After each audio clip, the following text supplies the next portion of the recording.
আপোনাৰ ভাল হয় আপোনাৰ ভাল নে আমাৰো ভাল আপোনাৰ ভাল ঠিক আছে অসমত আমি ভালে আছো আমাৰ ভাগৱতী ছাৰো আছে ইয়াত আচ্ছা আচ্ছা মই শুনিছো হয় লগ পাইছে লগ পাইছো It's already crossed 100, sir. Then let me start. Yeah, you can please also join. Prasad, you cannot speak Assamese, no? Dr. Prasad. Yeah, yes, sir. You can speak Assamese? No. No. You can speak Hindi? No, English. Hindi? Hindi, a little bit, sir. Hindi you can speak? Yeah, a little bit, not very fluently. Okay. Thoda. Thoda.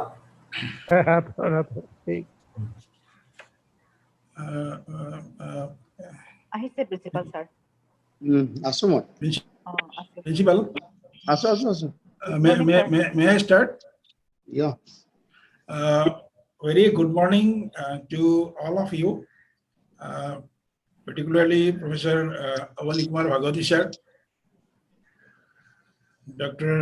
Haruhisha Asada from Japan, Dr. S. Sanjeevi Prasad from University of Madras, Chennai,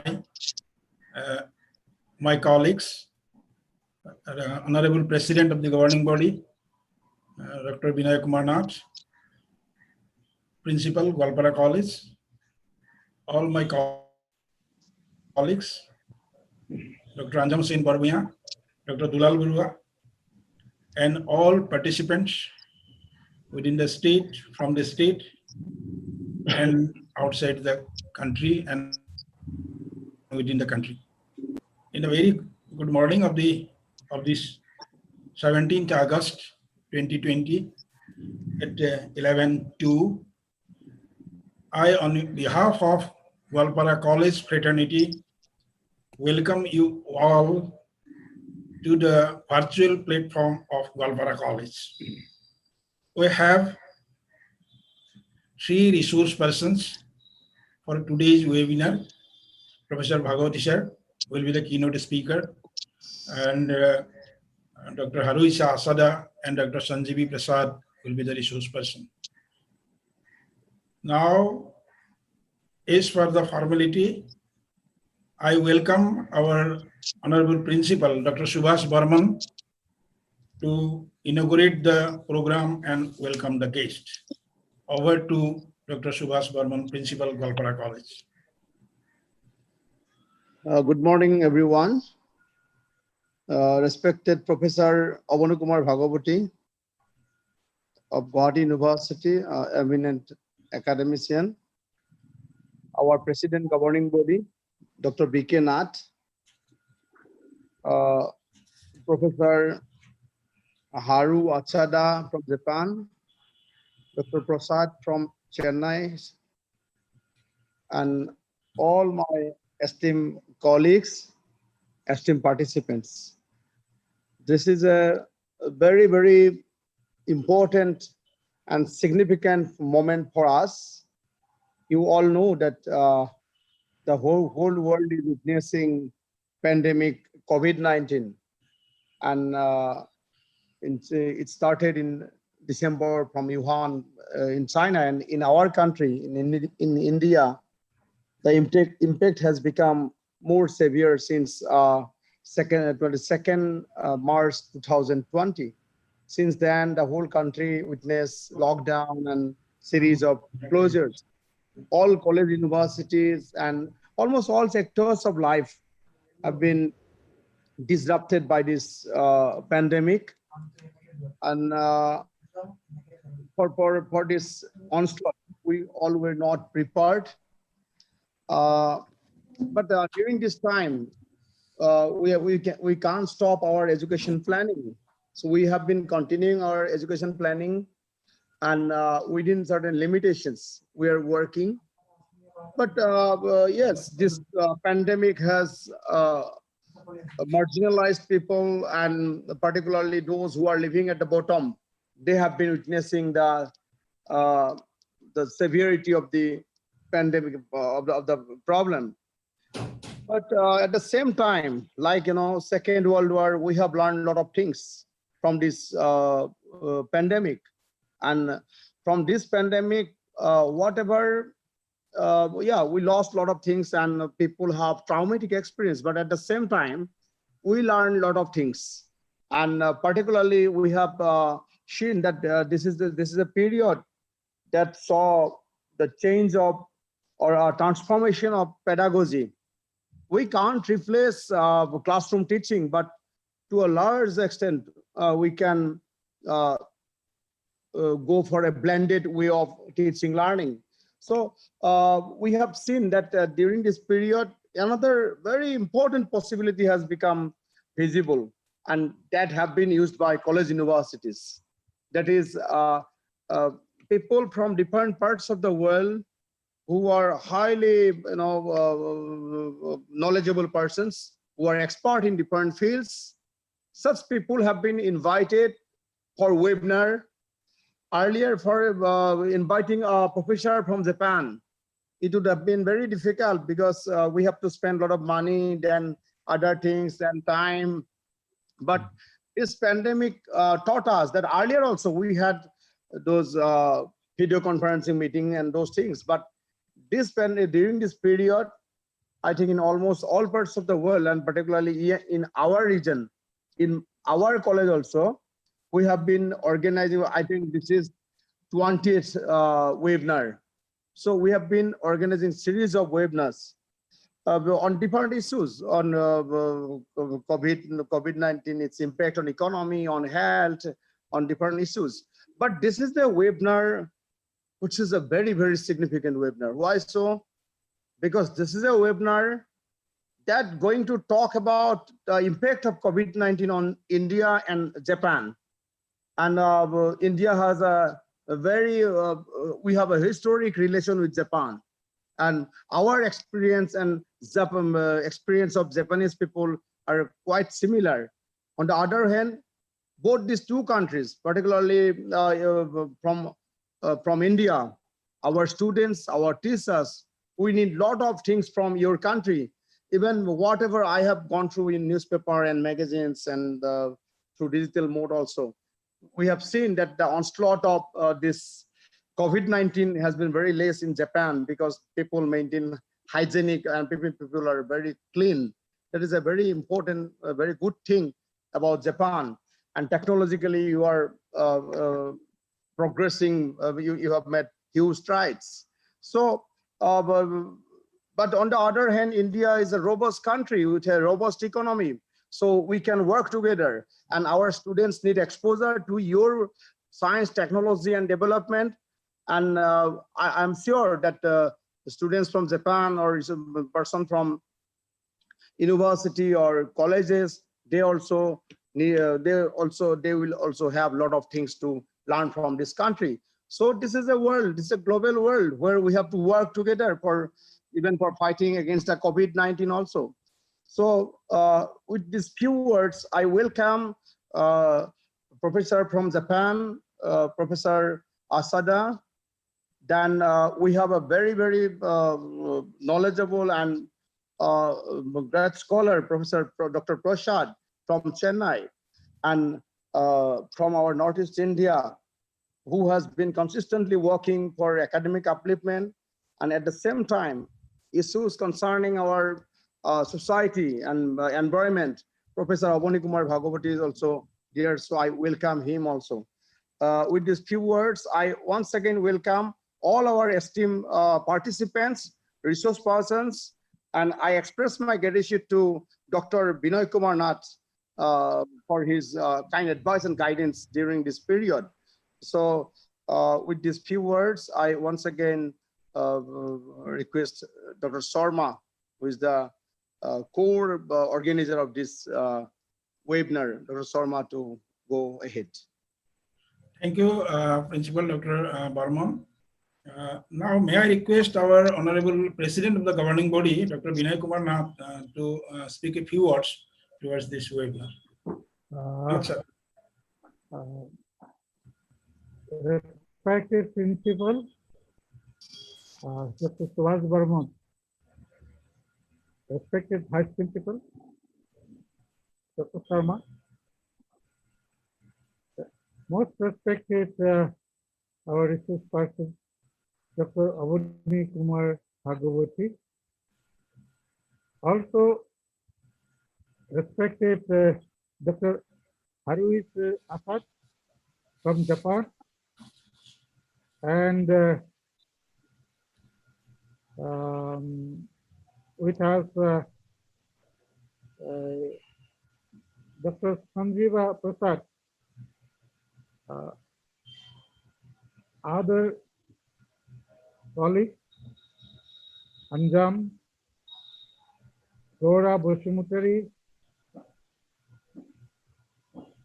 Dhananjay, and our lone lady organizer, Hasna Begum. I really express my extreme pleasure in attending these webinars, and the geography department is very alive with this type of academic activities. I have also earlier attended one more webinar organized by Geography Department. So I really am proud of this college. I am the alumni of this college, also at present president governing body. I am proud because that this college is actually leading college, taking the leadership, academic leadership, not only in Goalpara district, but in whole of Assam, and not to speak of Northeast. I really endorse my gratitude to all the faculty members and principal, especially principal. So this today's webinar is very important, discussing an important topic in Japan and the impact of coronavirus in Japan, India, and Assam. Actually, Japan was exposed to Second World War, and after that, Japan has become the foremost country in the world in technology, in industrial development, in trade, commerce, and in education as well. So this is an example. Japan has shown to the world that any type of disaster has positive impact, and we must be in a position to avail the positivities that any adversities bring forth. And this coronavirus, which is caused by SARS-CoV-2, is unprecedented global health concern. This earlier was First World War, Second World War, there were alliances. Here there is only coronavirus and the whole planet. The people of all the countries of this world, on the one side, the other side is coronavirus. And we are fighting, and Professor Asada, Dr. Asada will definitely speak how Japan survived, sustained, and become the foremost country after Second World War, after this great disaster, and now they will also win the race. And here, to combat the disease, lockdown in most of the states of India where confirmed cases reported have been expanded till 2020's August, this 31st August till 31st August 2020. And government also has claimed that success in the fight against corona, and hope that we will achieve it in spite of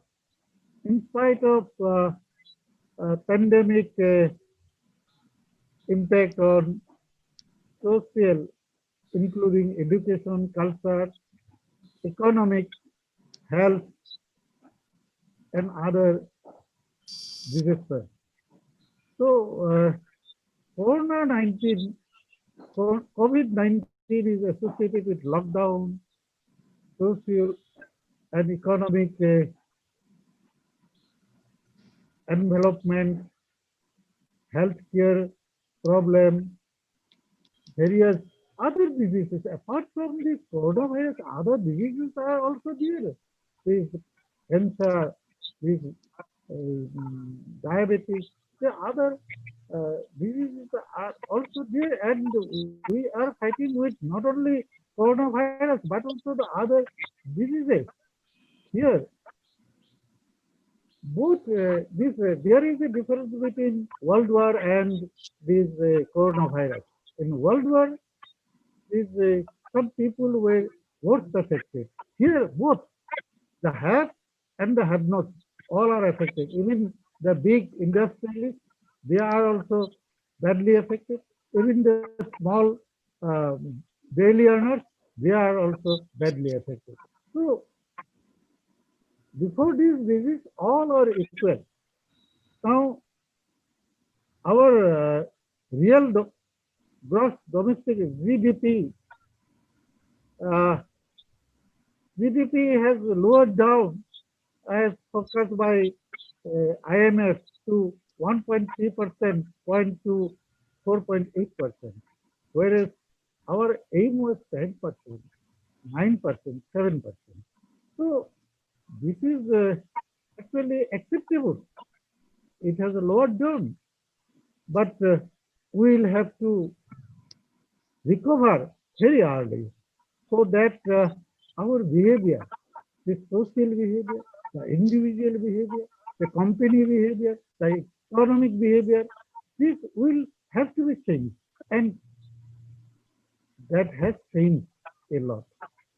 During this current pandemic, though there is economic downturn affecting people of SCS, is called socio-economic strata, where migrant laborers have traversed from place of work to their native place, remittances of money to home, which these migrant workers used to do, and there is increased impoverishment, intensified economic distress.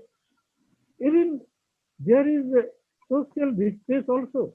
The artists, they cannot perform their performance. These apart from those things, these small traders, small industrialists, big industrialists, all are badly affected. This pandemic is likely to affect more severely in rural areas.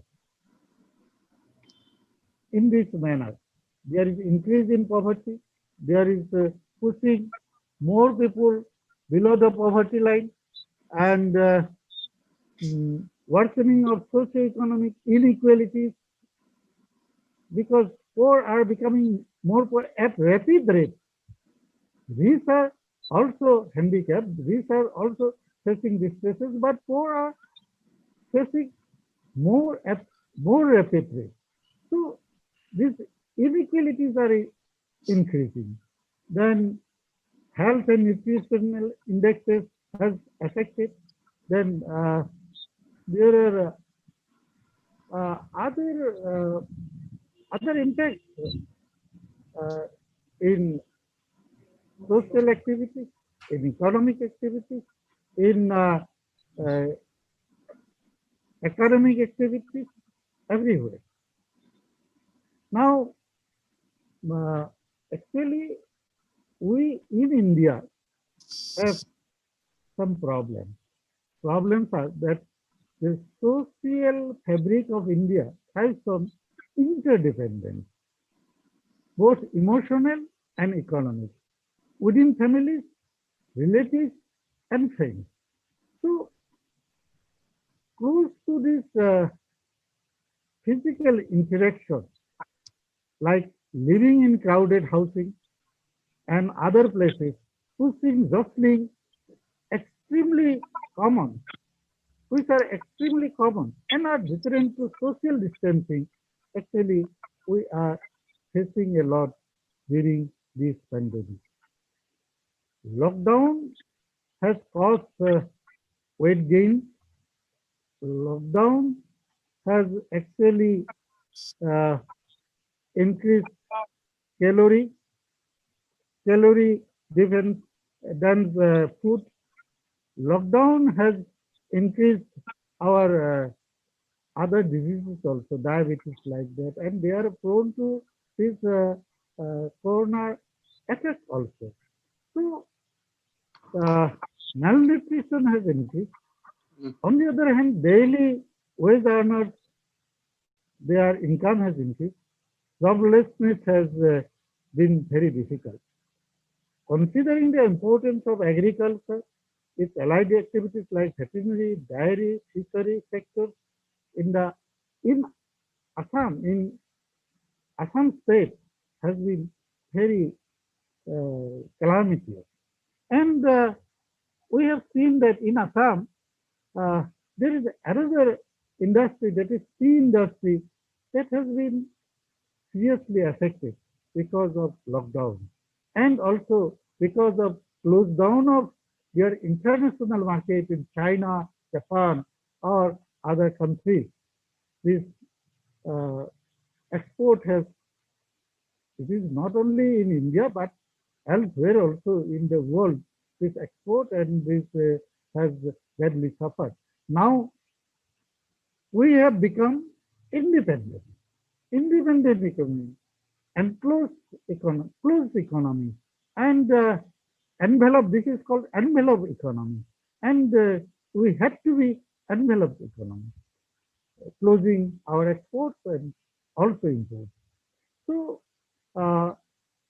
there are some positive aspects also. The engaging initiative, promoting yoga practices, skill formation, which means to build up life skills, instill positive values, build resilience in the face of difficult situations, and ultimately contributing to crime prevention also. Hope that we'll avail the positivity and will win like Japan stood and win in Second World War. Hope that this webinar will focus on different aspects and activities that is very important for us and critical for us. Hope the webinar is successful. Thank you, Dr. Sharma. Thank you, Nacho, for your valuable speech. And now may I invite our Honorable Professor Avani Kumar Bhagwati sir. And before giving his lecture, I should have to introduce something. Introduce Professor Bhagwati sir. But I don't know whether I will be able or not. Bhagwati sir? Bhagwati sir? Bhagwati sir? Okay, I am here. Sir, wait for a minute. I have to introduce you to the audience. Oh, yes.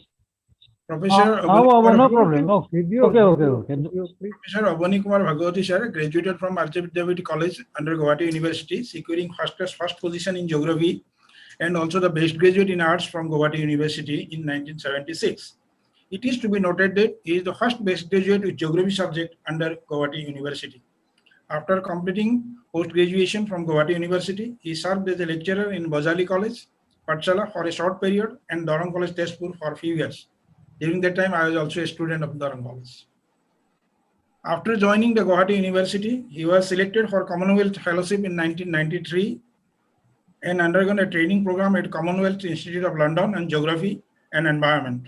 During the tenure of his fellowship, he had visited a number of universities of United Kingdom, including Oxford, Cambridge, University of Edinburgh, and interacted with the renowned geographers of the world within these universities. Professor Bhagwati sir traveled widely to USA, Thailand, Myanmar, Bangladesh, Nepal, Bhutan in different occasions. Under the able guidance and supervision of Professor Bhagwati sir, 14 scholars have already obtained PhD degree and some scholars are doing research under his supervision. Professor Bhagwati sir contributed more than 50 research papers and more than 40 books, both in Assamese and English language. It is to be noted that Professor Bhagwati sir took the pain to introduce Bhaugolika, a yearly magazine of geography in vernacular medium, to dissipate knowledge of geography not only to the student community but also to the masses. Professor Bhagwati sir also served the Guwahati University as a registrar for a short stint of around 1 year in 2008. The responsibility of preparation of Assam Biodiversity Report, Biodiversity of Assam, Status, Strategy and Action Plan for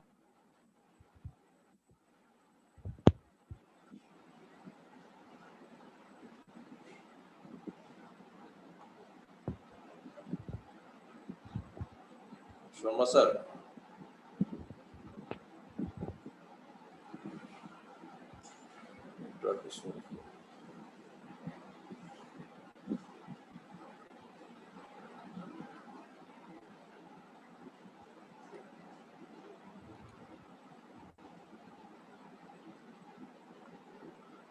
Dr. Sharma, you Right,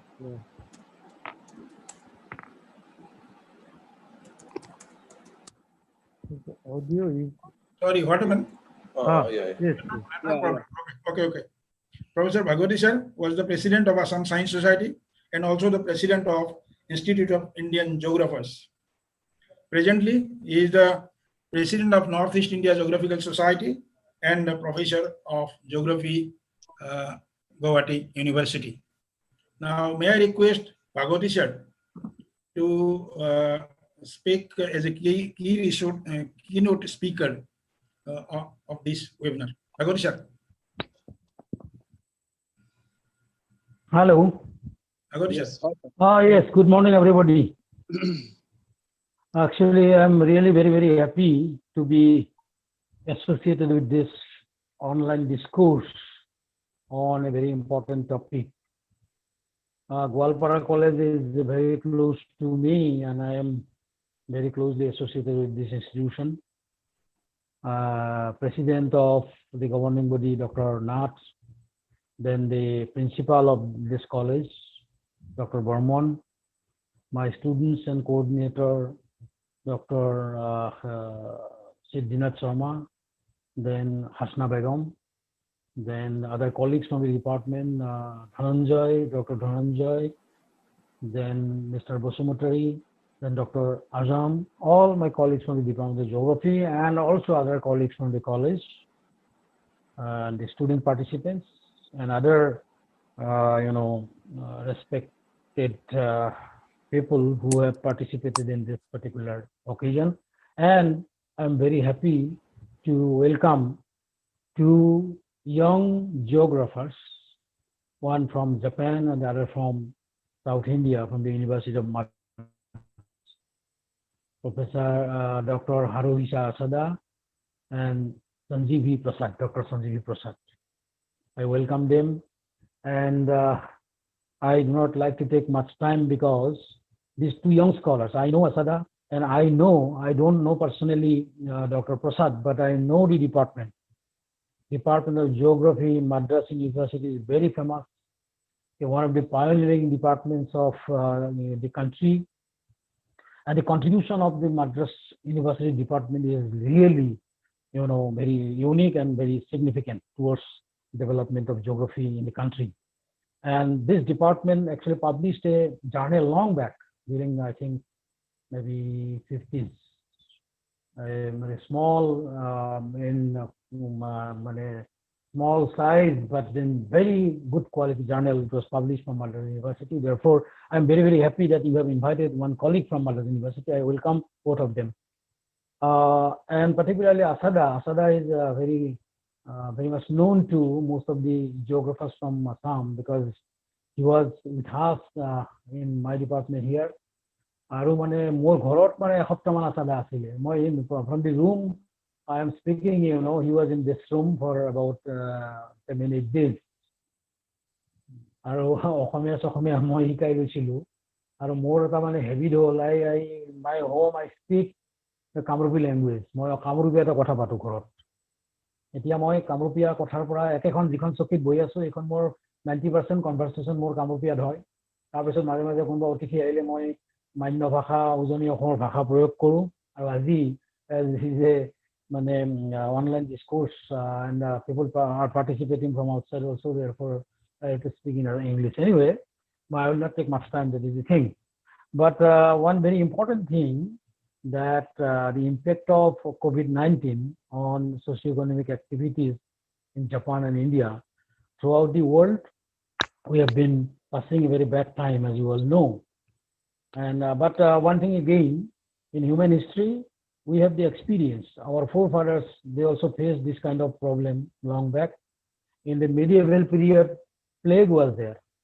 And plague was really very dangerous disease. That was caused by bacteria. So all these diseases, plague, then Ebola, then Spanish flu, then Zika virus, all these are, we call them zoonotic disease because the germ or the microbe that normally cause this kind of disease is passed over by the wild animals to human beings. So therefore we call them zoonotic disease. And plague actually killed around 30% of the population of Europe those days.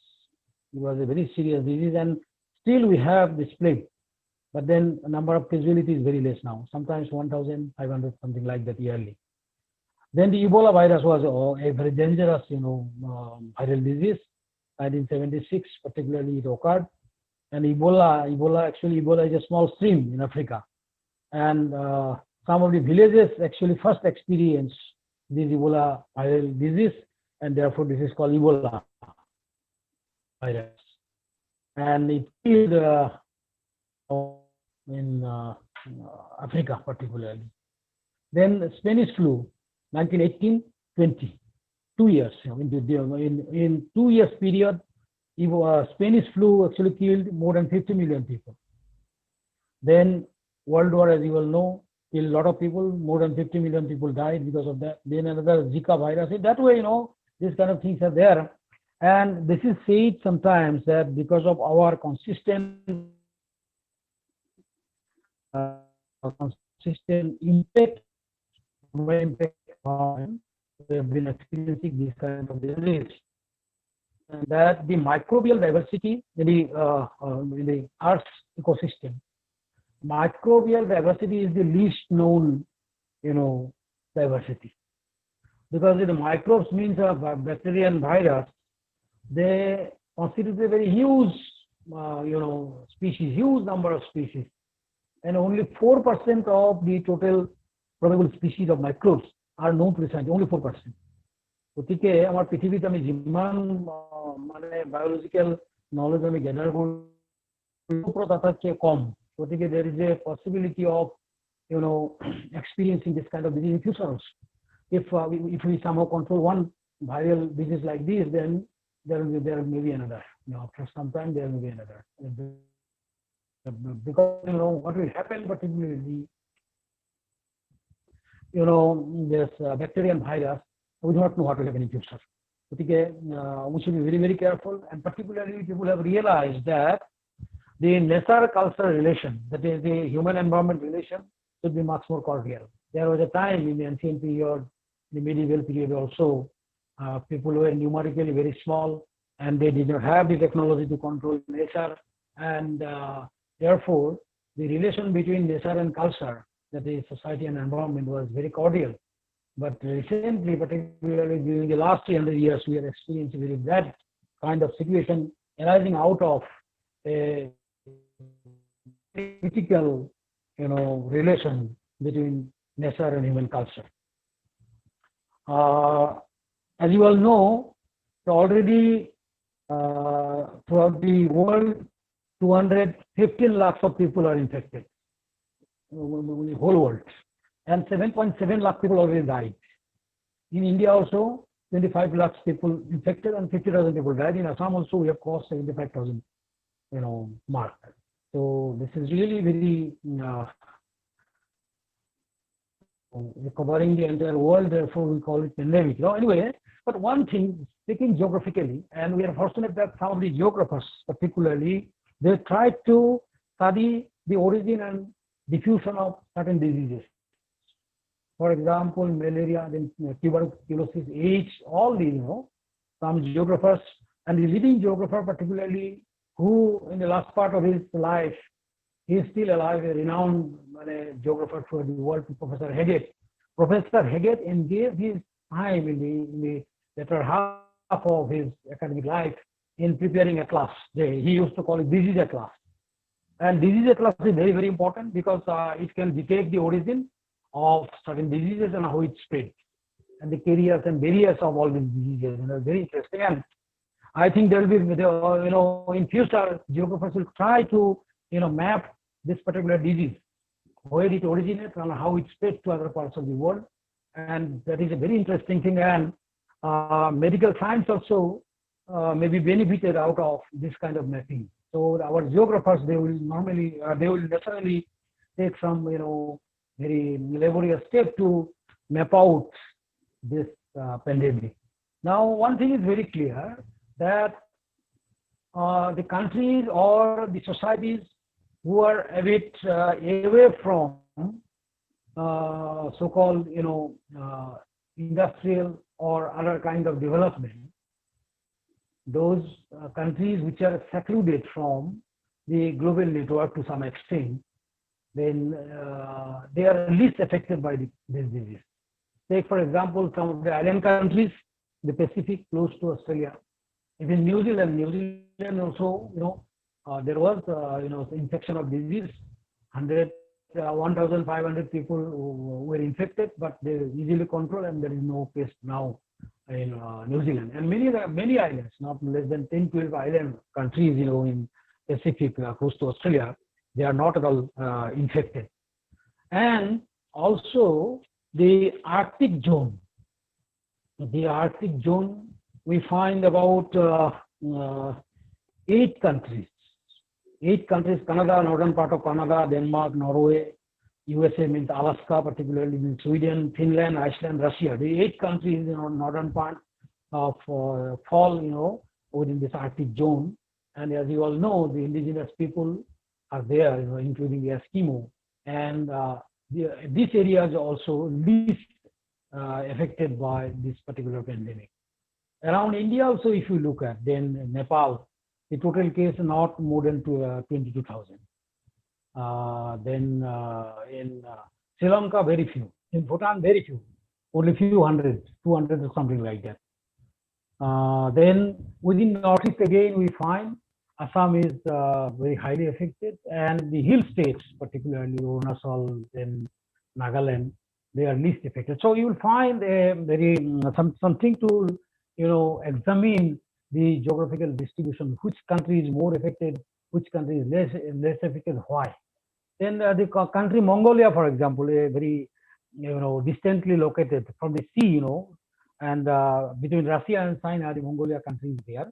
and that is also very least affected. In that way, there is a very interesting thing to be looked from the geographical point of view. So anyway, I will not take much time, but then the main theme of this particular online discourse is to discuss the impact of the COVID-19. So impact will vary. And as a student of geography, I would like to tell you that impact is not even, impact is not similar. There are no doubt there is some commonalities in the impact side, but then you will find great geographical variation in impact. So one country maybe may have some other impact, the other country may have some other impact, depending upon the context of that particular country, population distribution, density, carrying capacity, then their food habit, then their pattern of movement, all these, depending upon these things, and general health, then some genetic things are also there. So that way, and also how intensely how they are connected with this global network, all these points are there. So impact is varied, and therefore, but then the common certain common things are there. One is the impact on the global population. Global population, as you all know, 7.7 billion, 7,700 million, and already the casualty is about 7.7 lakh people already died, and many more people will die before there is a complete control of the this particular pandemic. So the population will be affected, and I think people will do some serious work on how the world population will be affected by this pandemic. And then then the impact on economic activities, which is much more important. So the agricultural sector, then any animal husbandry, the great impact is there. Then the industrial activity, very serious impact. Then transport and communication, particularly transport, very serious impact. Then tourism and hospitality sector. So point by point, if we discuss, then many things will emerge. Ultimately, all these economic activities are affected by this pandemic, and there will be, I think, a lot of problems, particularly so far the survival of some people, particularly as you all know, that out of 7.7 million people, 7,700 million people, around 1,000 million or 1 billion people, they are in the below poverty line. They are poor, and their nutritional level is also very, very poor. So poor people actually constitute 1,000. Before the pandemic, 1,000 people, suffered from poverty and all that. But some of the economists, they have calculated already that this pandemic will ultimately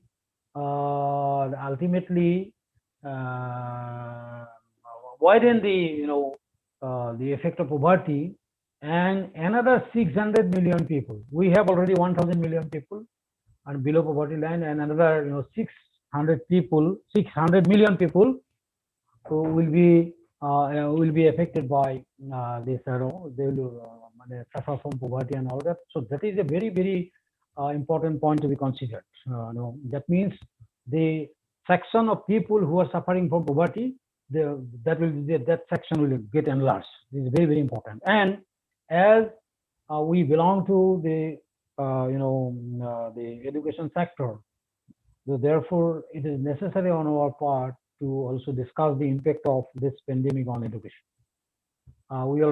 We have ideas about how we are suffering from many kinds of problems arising out of this particular pandemic, and throughout the world, around 1.7 billion, 1,700 million children, they because of lockdown and all that, they have not been able to attend schools, and they have to take up some alternative mechanism for their education and all that. So you'll find some very good research articles already appeared.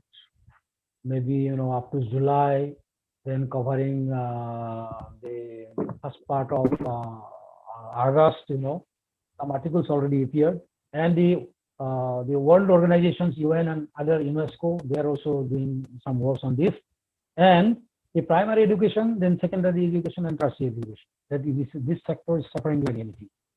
The scenario of higher education particularly.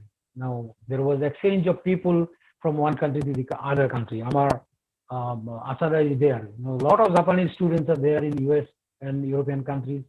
Chinese students, lot of Chinese students they were imparting education in Western countries, and many Indians also nowadays they go to European countries and USA, and already many of the students from our country they were selected for admission, but then they will not know whether they will be able to go there or not. That is doubtful. In that way, a lot of things are there to be considered, particularly when we discuss the impact of this pandemic on education. And UNESCO, interestingly, how to respond to this crisis. UNESCO has said certain things, and many people know this kind of things because this kind of situation for the entire world. So therefore, UNESCO actually provided some recommendations. These recommendations are very, very interesting. So the one is choose the most relevant tools. Now alternative tools are there, distance learning and all these things, as you all know. So choose the most relevant tools. Then ensure inclusion of distance learning program. Then solution to psychosocial challenges. The psychosocial challenges is also very, very important.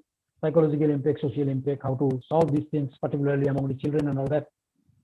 Then planning for study schedule. Planning for study schedule for distance learning. So we'll have to prepare a schedule. And the world is so large. There is a problem of time, day and night and all that. So you will have to prepare a good schedule for alternative education and all that.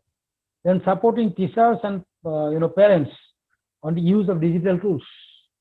Then blending appropriate approaches. A lot of approaches are there. Alternative approach, many approaches are there, and all approaches are not suitable to all sections of people in all parts of the world. Therefore, we must be able to select the best approach, and sometimes you may have to blend the approaches to make the approach suitable to our own situation, own context.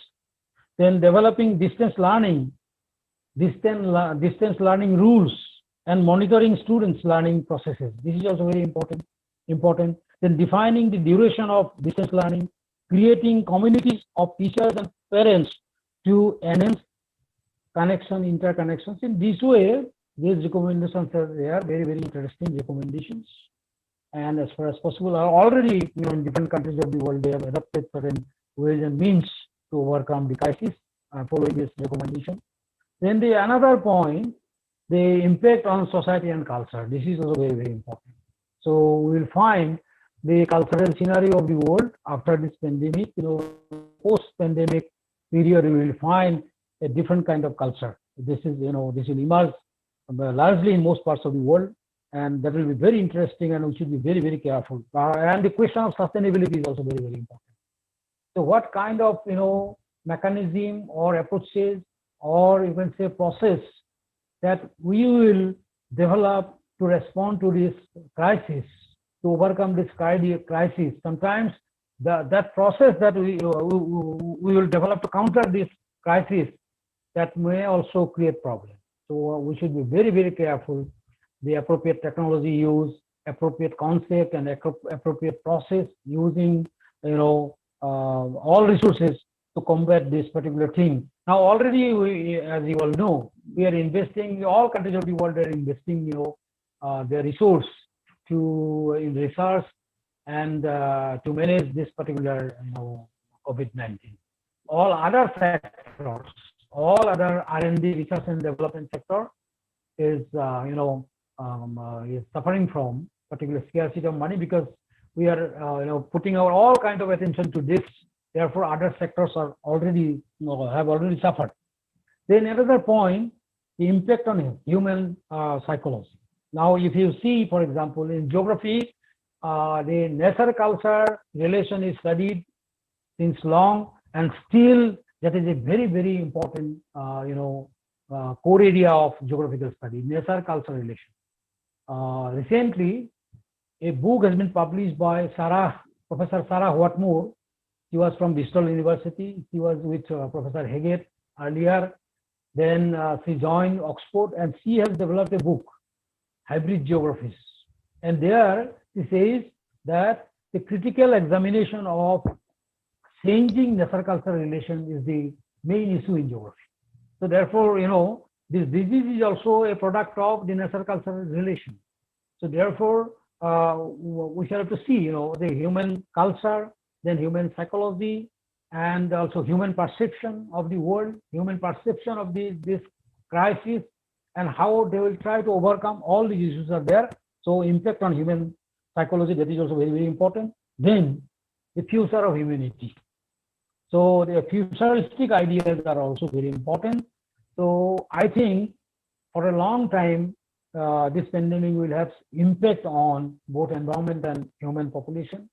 And what kind of impact will be there, long-term impact will be there, that is also a prime concern. And some of the people, they are trying to focus on this particular issue.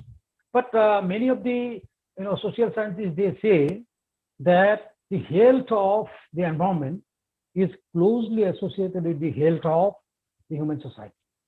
The health of nature, health of environment, health of ecosystem, and health of people, they are integrated. It is not that human health, you will be able to protect human health, or you will be able to improve human health without looking into the health of the environment, health of the nature. It is not like that. So if the health of nature, health of the environment remains good, that will have a positive impact on human health. So all these issues are there, and there is scope to discuss all these things. And I tell you one thing, for example, pollution, then the environmental problems, just like global warming and all that. And you all know that every year, 7 million people die because of air pollution, 7 million. And out of the 7 million, 2 million children. And those who are suffering from air pollution, particularly directly, having some respiratory problems and all that, they are much more prone to this COVID-19. If someone is suffering from respiratory trouble because of air pollution, the problem caused by more critical. So already, these things are also there. So therefore, and fortunately, because of the lockdown and all that, the CO2 content, carbon dioxide content in the atmosphere is coming down, about 20-25%, already lowered. But then after the pandemic, what will happen, that is also very important. And many people, they are all in favor of, reforestation, eco-restoration, so that the wilderness over the world, particularly, that we have caused a lot of problems because of deforestation. Even during this pandemic, many of the people illegally they are cutting forests, particularly in the Amazon area. There is a report that in some of the areas within the Amazon basin, people are illegally cutting trees, taking the chance of this lockdown. So these kind of things are there. So therefore, but one thing is very clear, that protection of our environment, conservation and preservation of environment is very, very important. If you go on doing this kind of degradation of environment, I think there will be more problem in future, as there is a close relation between this, forest and people. Forest and people, that means as the disease is zoonotic basically, so therefore the relation between forest and people is very, very direct. If there is a diminishing trend in the forest cover, both in the land as well as green cover in the ocean, for example, there will be more problem. People will be more exposed to some unknown disease, particularly the viral disease. So therefore, we should be very, very careful. And our future generations, they should be taught, particularly. We should take a chance. এতিয়া আপোনালোকে দেখা পাব যে ইণ্ডিভিজুৱেলিজিমটো আমাৰ বাঢ়ি আহিছিলে, কিন্তু আমাৰ ছ'চিয়েল নেটৱৰ্কটো আমাৰ যথেষ্ট দুৰ্বল হৈ আহিছিলে, মানুহ ইণ্ডিভিজুৱেলিষ্টিক হৈছিলে, পাৰ্টিকুলাৰলি আৰ্বান এৰিয়া, ৰুৰেল এৰিয়াটো তেনেকুৱা হৈছিলে। এতিয়াতো আৰু মানুহৰ social interconnection to লাহে কমি আহিল গতি ইয়াৰ পৰা আমাৰ নতুন নতুন সমস্যা তৈয়াৰ হ'ব পাৰে আৰু আমি খুব কেয়াৰফুল হ'ব লাগিব আৰু আমাৰ যেটো নতুন জেনাৰেশনক আমি খুব ভালদৰে প্ৰকৃতিৰ প্ৰতি তেওঁলোকৰ অনুকম্পা বঢ়াব লাগিব আমি প্ৰকৃতিৰ অনুকূলে কিমান গলো প্ৰতিকূলে কিমান গলো প্ৰতিকূলে যোৱাৰ কাৰণে আমাৰ কি সমস্যা দিস ইজ দ্য চান্স এইটো সময়ত people will realise the things আপোনালোকে খুব ভালকে আমি ক'ব পাৰো যে ইয়াৰ মানে যেটো এনভাইৰনমেন্টাল মানে পার্সপেক্টিভ এটা এই গোটেই ডিজিজটোৰ লগত জড়িত হৈ আছে সেইটো আমি খুব ভালকে চান্সটো ল'ব লাগে আৰু geography can do proper justice to this you know in biological diversity genetic diversity then the species diversity these two things are there the biologists can do justice to these two things but we can justice to the other thing which is equally important that is the ecosystem diversity or environment diversity or habitat diversity so habitat diversity we can study in geography and we should take a chance in this particular period we should take a chance of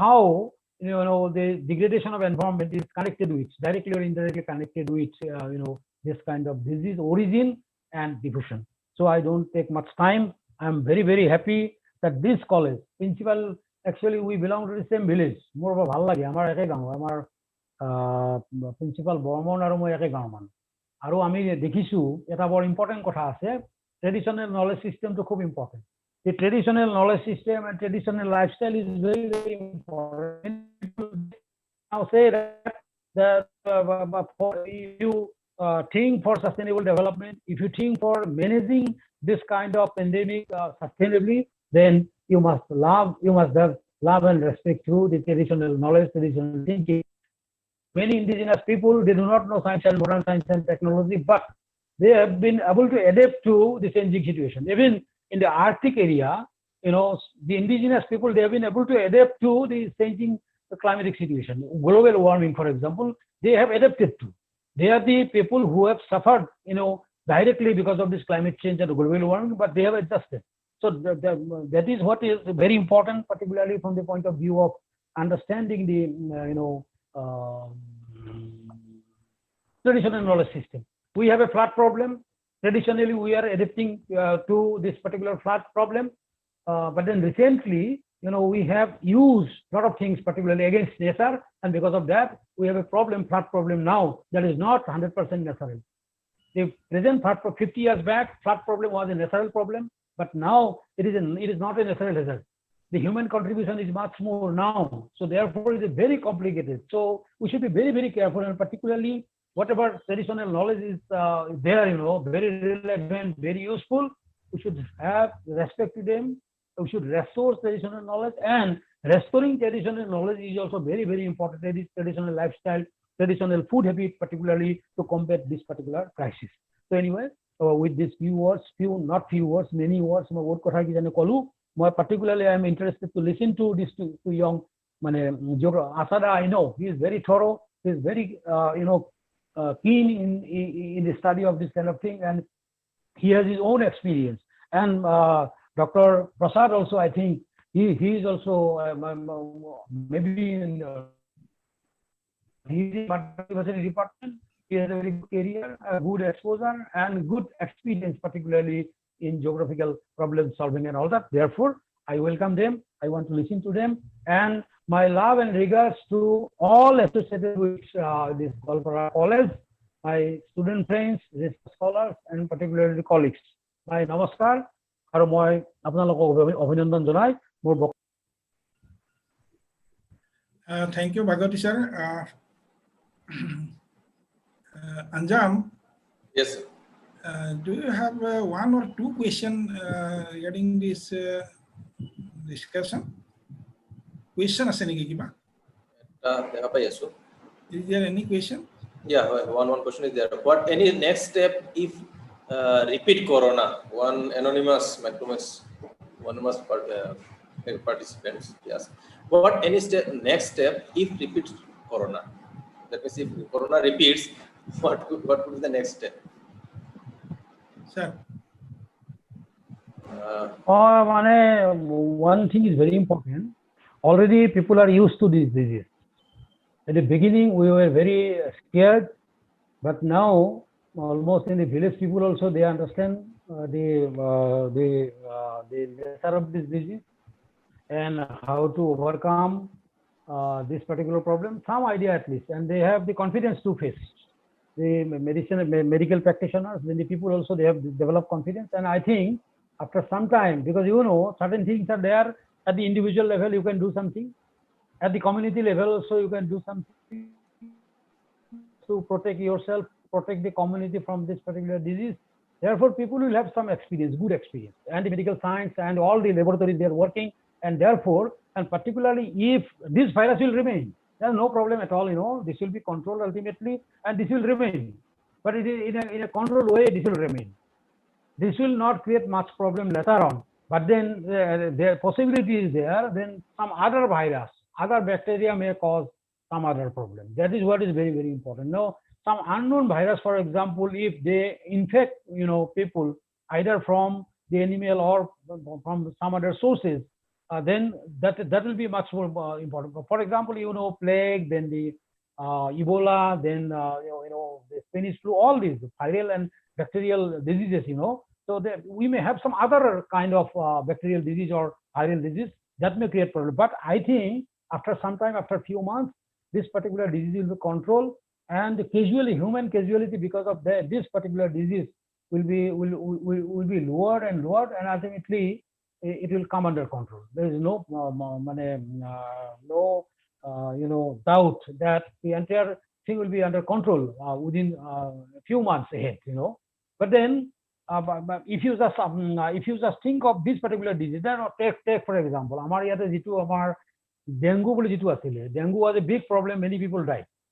But dengue is now it is not a problem. Dengue hole আমি ধুনিয়াকে manage কৰিব পাৰো আৰু dengue কেसेছ লাহে লাহে কমি আহিছে মানুহে জানে সাৱধানতা কেনেকৈ অৱলম্বন কৰিব লাগে গতিকে about this disease, how to live with this disease, people will know from their experience. So there will be, I think, no problem at all after few months. There may be some other problem. Therefore, we should be very careful. As far as possible, we should not go against nature as far as possible. Our conservation of forest, conservation of wetlands, conservation of water bodies particularly is much more important nowadays, just to avoid all this helps us. If it remains undisturbed, then it helps us. Thank you. I think we should not go much for this question, because two speakers are there, and if there is any question at last, they can raise. So I think we should pass over to the other two speakers. Okay, sir. Thank you, sir. Now, may I invite Dr. Haruhisa Asada from Japan.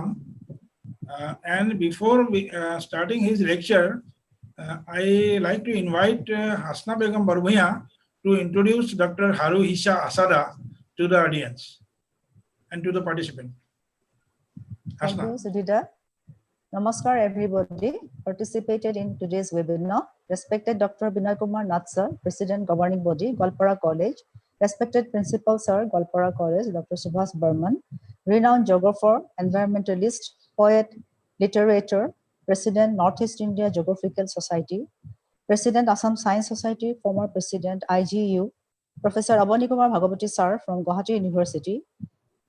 Respected resource person, Professor Haruhisa Asada, Associate Professor, Department of Geography, Nara Women's University, Nara, Japan. Dr. S. Sanjeevi Prasad, Associate Professor, Department of Geography, University of Madras. Respected teachers and my dear students, friend. It gives me immense pleasure to welcome and introduce our first panelist, Associate Professor from the Department of Geography, Nara Women's University, Kintetsu, Nara, Japan. Dr. Haruhisa Asada. Dr. Asada worked as a research scholar in the Department of Geography, Guwahati University from 2007 to 11. He obtained his PhD from Kyoto University, Japan in the year 2011. The title of his thesis is Climate Change and Rice Cropping System in the Brahmaputra Basin. Dr. Asada's research interest is in climate change, agricultural technology, rural land use, rural livelihoods, agro-ecosystem in general, and relationship between environment and society in Northeast India in particular. Professor Asada is presently studying on land use changes and livelihood issues in Muktapur village and some other villages of Kamrup rural districts of Assam. Recently, he authored 2 books, One is Nature, Culture and Food in Monsoon Asia, published by Springer Nature, Singapore, 2020, 4th February. Another is Rural Livelihoods and Environmental Changes in Muktapur Village, People's Voices, funded by Nara Women's University and Tokuha University of Japan. So with these few words, I would like to thank Professor Haruhisha Asada for taking time out of his busy schedule and gracing us with his presence today. Thank you, Asada. Thank you all. Over to Thank you, Swami. Asma. May I request Dr. Haruhisha Asada to deliver your lecture? Yes. Thank you. May I share my screen? I try. Yes.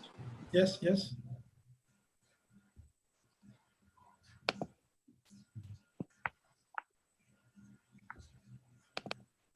Do you see the PowerPoint? Yes, yes, yes. Okay.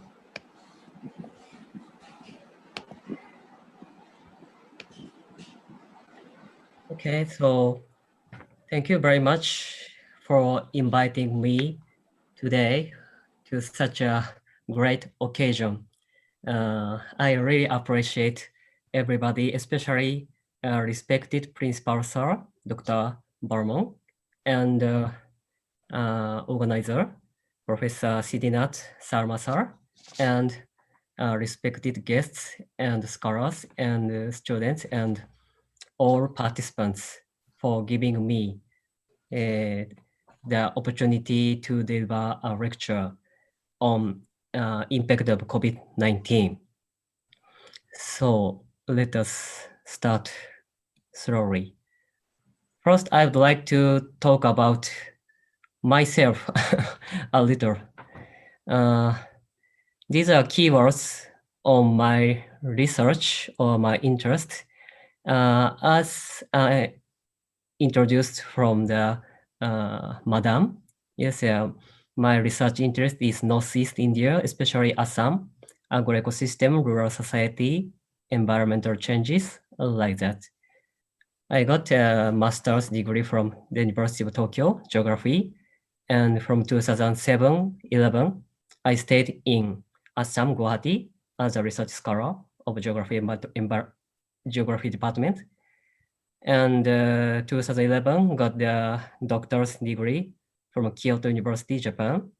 And from 2013, I'm working in this university, Nara Women's University, Japan. And the right is figures. When I visited Goalpara College, it's in 2011. And actually, I always visit Assam every year, 2 or 3 times for field work or discussion with the professors.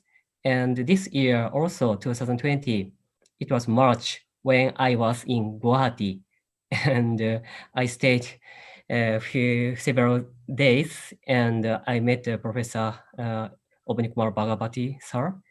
But anyway, now in August or September every year, I visit Assam, India. But this time I cannot visit your country, and I don't know when I can visit India next time. But anyway, I will try to visit as soon as this outbreak is over. So today I prepared 4 topics on COVID-19.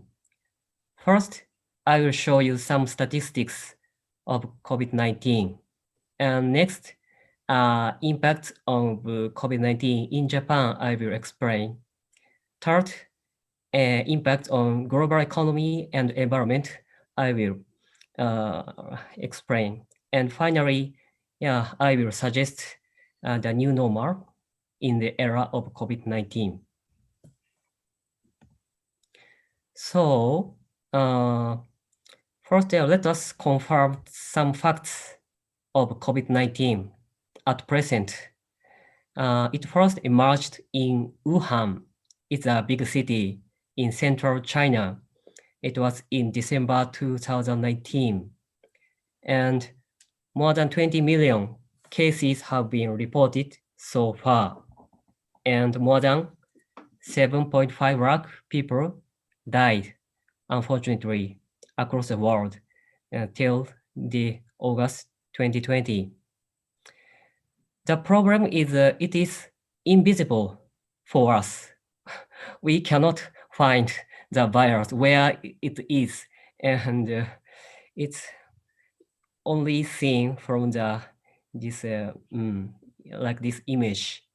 And the virus has neither will nor purpose, but it just increases it in number and propagates by infecting humans like us.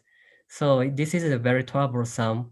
If it is visible, yeah, we can escape very easily. We can avoid it, but it is invisible, so it is a very difficult situation for human beings. And so far, less concrete scientific evidence is obtained.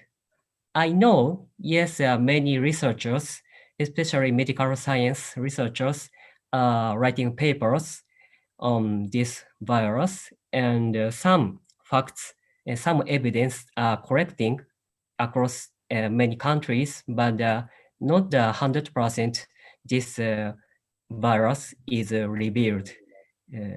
And after effects are also unknown for us.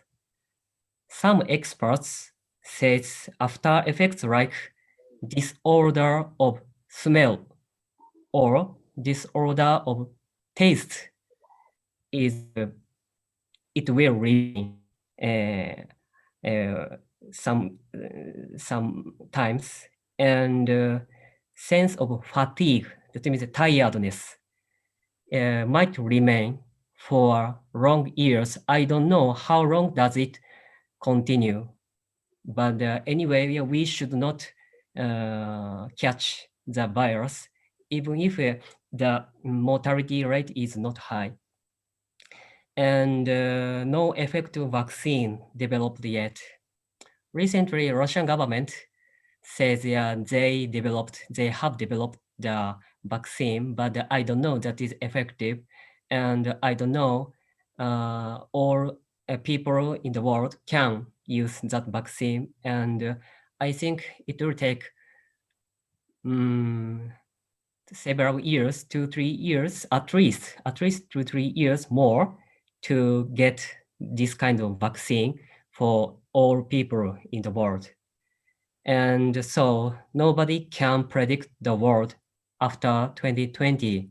Even next year, I don't know what will happen, what is the world, and how I can travel to India, how I can when I can resume my research or fieldwork in India. I don't know. I can predict, and yes, you cannot predict, or yes. And so I will show you some statistics of COVID-19. I think, yeah, most of you already know this kind of data or figures. This is the figures of positive cases of COVID-19 in some selected countries, not the all countries, but some selected countries. And that this number shows the number of cases in cumulative. And this graph starts from March 2020 to August, just recent days. And as you know, the most affected country is US, America. And the number of cases across the 5 million is huge. It's a huge population. And the second position is Brazil. And India is third position in the number of cases. Now it crossed the 2.5 millions. It's a very big number. And then Russia and some European countries, and China and Japan is, now the number of positive is very little. In Japan, it's not only, it's a not a small number, but 55,000 cases, relatively small compared to India or other European countries. Yes, till March and April, yeah, China was the number one, but China, the number is almost constant and no increase. So next figure is the statistics in positive ratio. It's not the actual number, it's the ratio. That means positive cases per 1 million population. It is very high in US and Brazil. And then Singapore, Saudi Arabia, Sweden, Russia, UK, Italy. This red color means American continent. Green color means Asian continents. And blue color means European continents. And where is India? Yes, India is here. India is the third position in the actual number of positive case, but if converted to the ratio per 1 million, the India is not high in the positive ratio. India here, and Bangladesh, Pakistan, Australia, Indonesia, Japan, and China. China is very low. This kind of the geographical difference we can see. I think it's a very difference. And it will seem more clearly when we analyze the death ratio, not the case, it's a death ratio by country.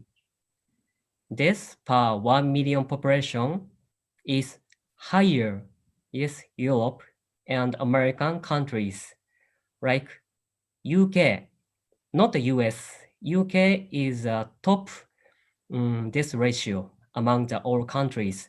Then Italy, Sweden, and US, Brazil, France, Mexico, Canada, Germany, Russia. The most death ratio, the top death ratio countries are all Europe and America.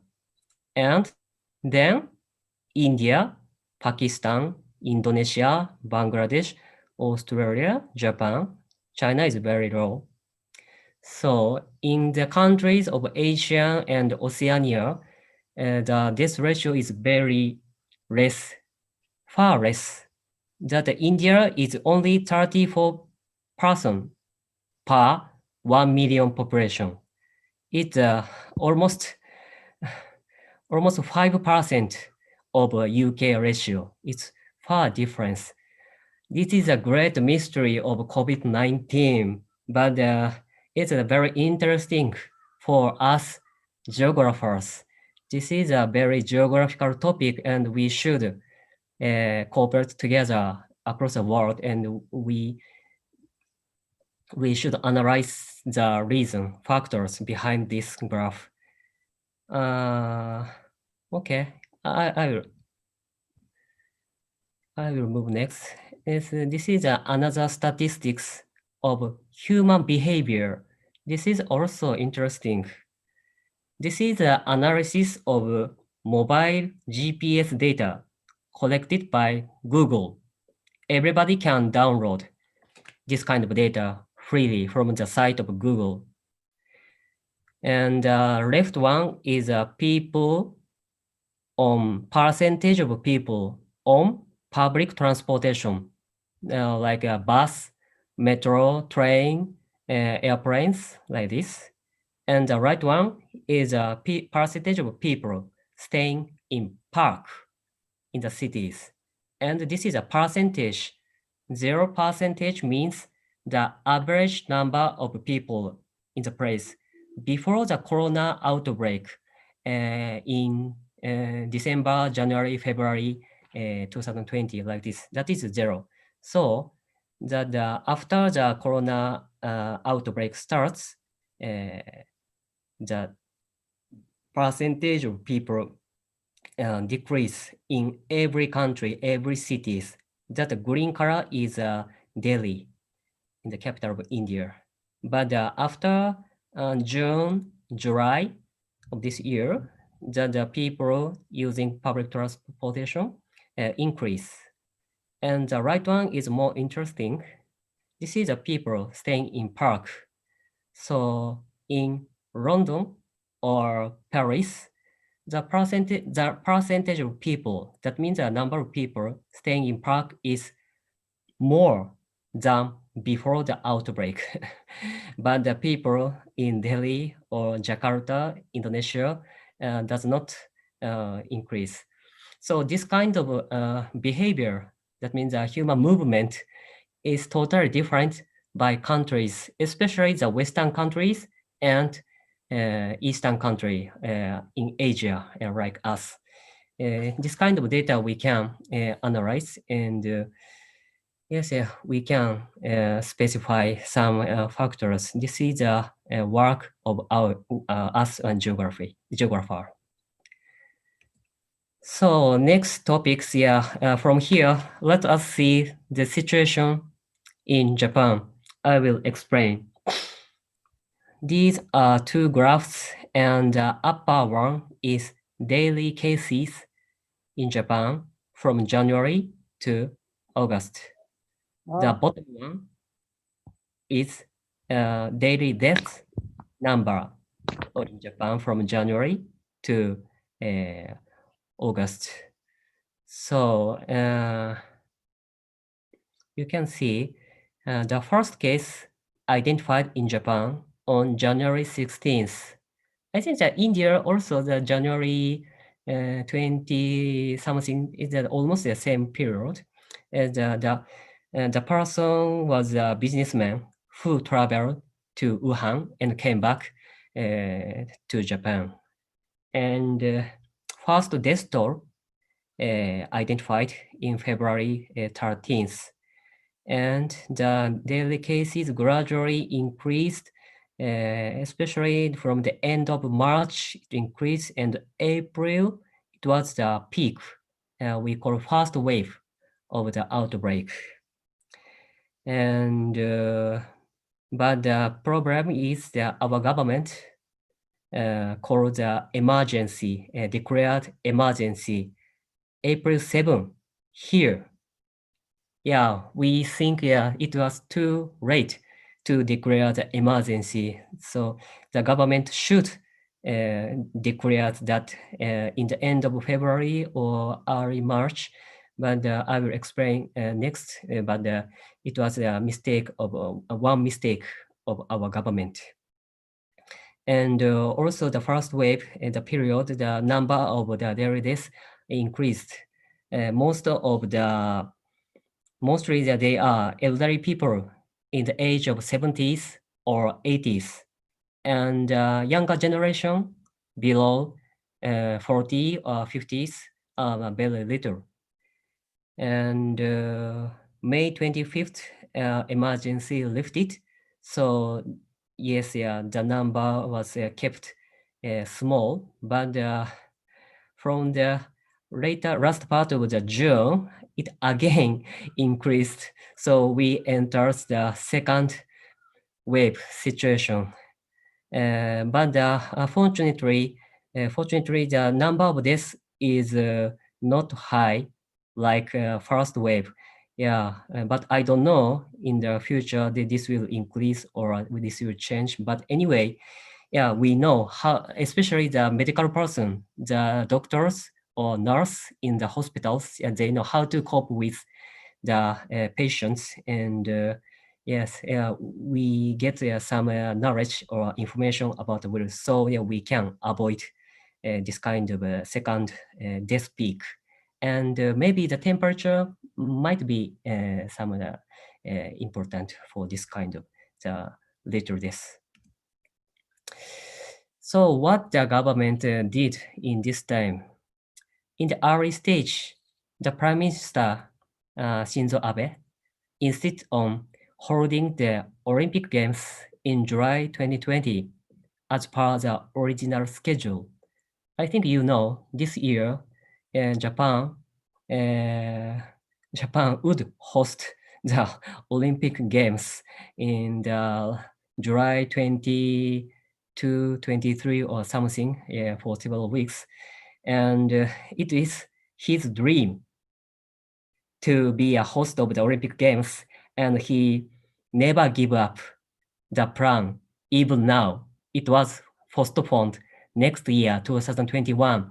I don't know he will host or he will finally give up. But anyway, yeah, we are preparing for the next year Olympic Games. It is why he become late. He delayed to declare the emergency period in this country. He could not judge proper time. And the problem is the government wants to give priority to economic activities. So they do not like to curb the normal life, even during the outbreak. Now, our government does not do little measures. I will explain later. So that this the position, the policy of government is not good actually in Japan. In the second peak, that means in the month of July, they do not take any measures for preventing the wheels, but they urge people to go traveling for the revival of tourism sectors. It's unbelievable.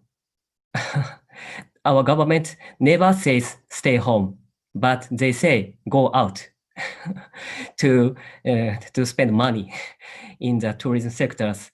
Actually, yes, tourism sectors like a hotel, restaurants, shops, bus, trains, airlines, company, heavily affected by the virus.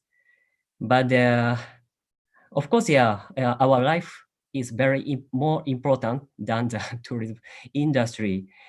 Many people oppose their policy. Yes, our government says go to travel, but we say it's a go to hell. It's a go to hell policy of our government. Yes, we never support our government policy. But why our government is so poor? In Japan, our constitution does not permit the total lockdown of the society. The government just asks individuals for voluntary bans. They never orders, or they never forcefully orders citizens. These are some asks us telework in offices and companies. Yes, we can. Flex time for employees. Yes, we can. Closure of schools, bars, gyms, cinema halls, parks, etc. Ban on conferences, athletic games, entertainment events, etc. But this is not the order. This is just asking. This is just a request, and they no penalty, no penalty for opening the schools, opening the conference, but no compensation from the government. This is a very big problem for our country. Yes, the government was kindly to give us the cash distribution. It's 1 lakh yen. That means 60,000 Indian rupees per head.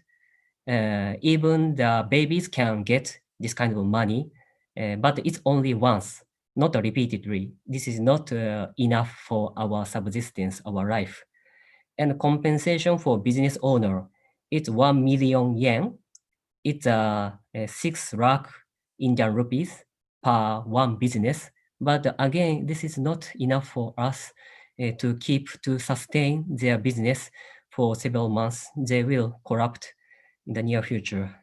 They developed a mobile application for tracking the position using the GPS, but this application is not working properly. This is not good.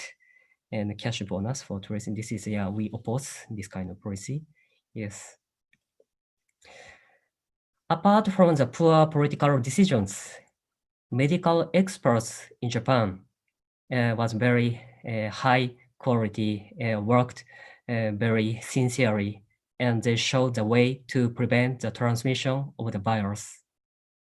They advised people to avoid 3 C's, ABC C's. One is close to avoid the closed spaces like a small room.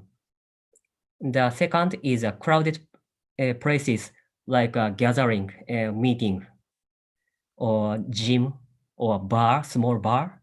Or the third is close contact settings, like speak loudly in the close distance. So yes, yeah, I know that everybody knows in the world keeping distance, social distance, but keeping distance is not enough. Open windows, do not talk loudly in the close distance. Yes, so we succeeded in withstanding the first wave of the outbreak according to the advice of these experts by avoiding the social activities which leads to the 3 C's. This is the most important for our success, temporal success to avoid the outbreak. And now this principle is adopted in WHO, WHO, sorry, World Health Organization policy.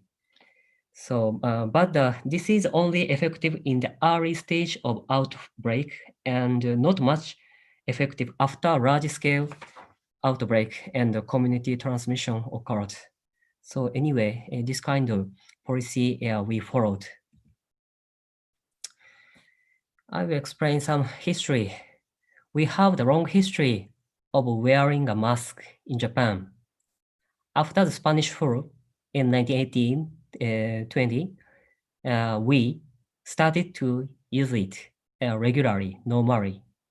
And even before the outbreak of COVID-19, before 2020, it was a common features in Japan that people cover their faces with masks, especially in winter season, to prevent the other virus like influenza or some bad cold. And so this is my opinion. In Asian countries where population density is high, they historically may know how to avoid contacts in the crowded places. So this is only the example in Japan, but I think, yeah, this kind of knowledge or traditional knowledge, yeah, it can be found in other countries in Asia, including India. This kind of, yes, a re-evaluation of our tradition is very important to avoid, to escape the virus. But the virus, so next year I will talk about the society. The virus drives hysteria among citizens in Japan, which led to divides in society. What kind of device? For example, COVID-19 positive patients and negative people. That means it is very sad, but they criticize people, those who catch the virus. Why you catch the virus? Why you visited such a crowded place, such a marketplace or something? Don't come near to us and stay home or something. So this kind of conflict we can see in our society. And foreign travelers and domestic residents. This picture they write, this is one drawings in front of the shops. They say no Chinese allowed to enter inside. This is the first phase in January, February. This kind of memo, this kind of notes, yes, and they put in the doors, on the doors, and yes, it's a discrimination to Chinese people, and urban dwellers and rural dwellers, and elder generation and younger generations, and university authority and students. This kind of, it's not big conflicts, it's a small conflicts and small divides emerging in our society. Suppose the urban-rural difference is very big. This is the influence in urban area. An example, many people caught the virus in hotel, gym, music hall, and hospitals in the urban area. And the streets are deserted and shops are shut down during the emergency period in April and May. And still now, less people visit urban area, and many shops suffer from the no customer, and they cannot sell their materials. Some shops started takeout service like this. This is a packet lunch from the hotels. They sell in the front along the street, and some people joined delivery service of Uber. I saw in India, Guwahati or Delhi, the Uber Eats or Uber Taxi, and this kind of service was not popular in Japan before the COVID-19, but now it is gradually get popularity. And the hotel in the tourism sector is a very big problem continuing. Some hotels are converted to isolation facilities for the people who caught the virus, but it's not enough. This is the influences in rural area. The number of positive cases is less in rural area than urban. More people rush to rural area from urban to soak up the clean air. They enjoy picnic in the riverside. These are not the local, these are all from the cities or towns. And the rural depopulation is a serious problem in Japan. Depopulation means rural-urban migration was a very big problem. They depend agricultural work now on foreign laborers because Japanese local laborers are not available. So they invite from foreign countries like China, Korea, Vietnam, Philippines, but they cannot secure a sufficient labor force in this season because no air connection resumed so far. So that the agricultural sector is much affected. This kind of international relations are a very big problem for us because Japanese, we depend our energy and food on imports from foreign countries. 90% of our energy source come from foreign countries like coal, petrol, and gas, something. 63% of food material come from outside. Wheat, some meat, some fish come from outside. So it is a very big challenging situation for our food security.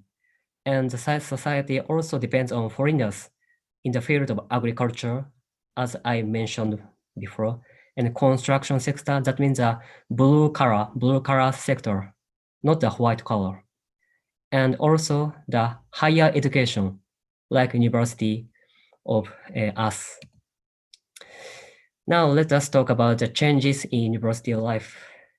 Yes, like India, we also offer online class by Zoom or Google Meet or YouTube. And we started in April and it continues till the first week of August. And students can attend classes from their home, but they must deal too much assignments for homework. And they will be very tired because from morning to the evening, they always watch their computer or their smartphone. So it is very bad for eyes or their minds. And some students get depressed. It's not good.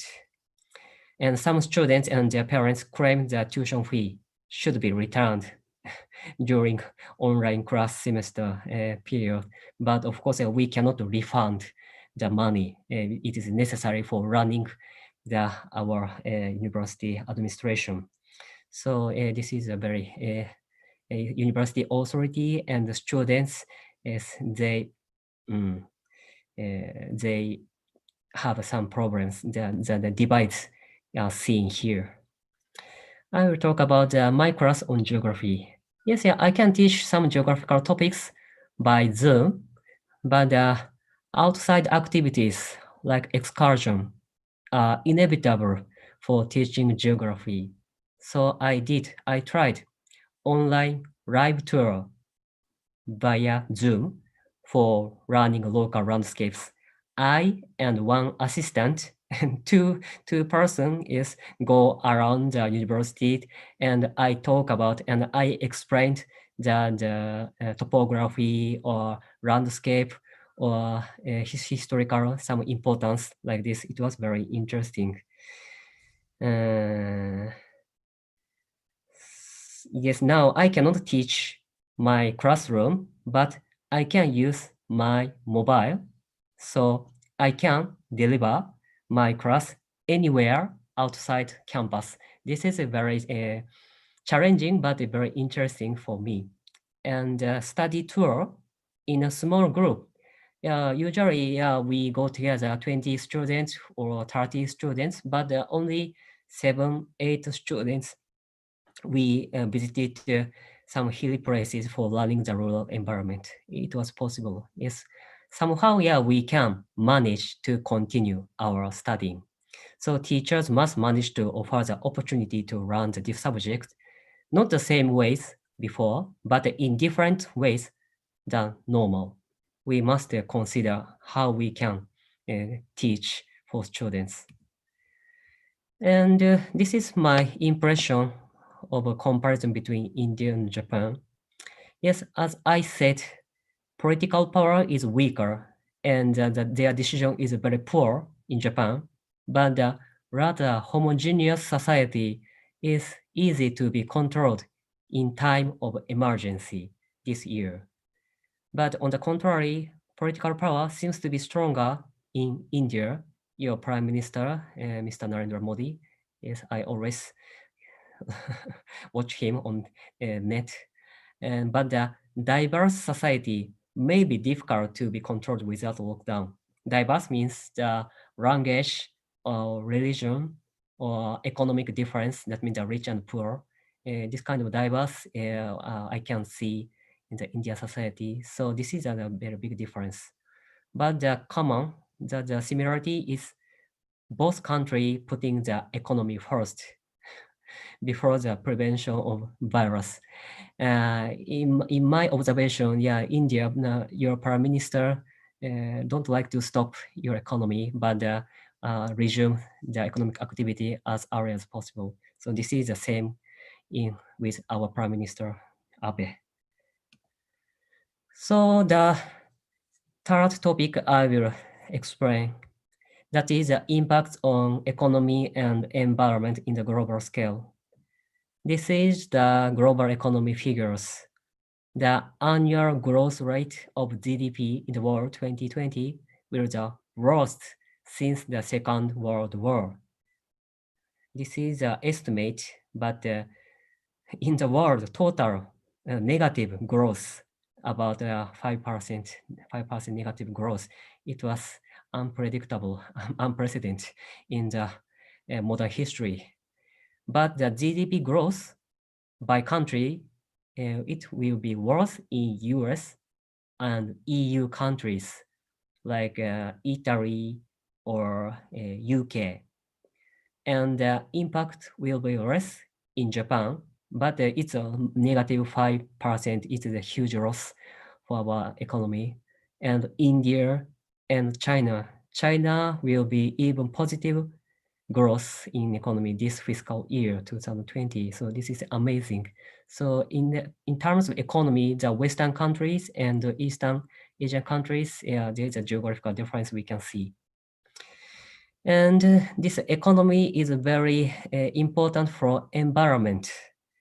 Rapid economic growth had caused the environmental pollution across the world since the mid-20th century. Like Japan and India, also China, or other Asian countries, other developing countries, yeah, they enjoy the economic development. But after the emergence of COVID-19, especially air quality has become clearer in China and India than before. Yes, this is a left one is a figure of NO2 in atmosphere in China. This is a before, and that right is after. That before it was very bad air, but now it's a very clean air in China. And right figure is very famous worldwide famous photos from Jalandhar in Punjab. Yes, they finally saw the Himalaya mountain range after many years. It was very interesting story.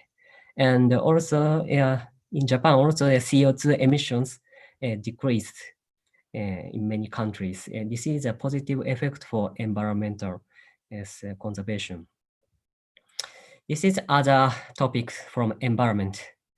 Human society are vulnerable to new virus, though wild animals are enough tough to survive in this crisis.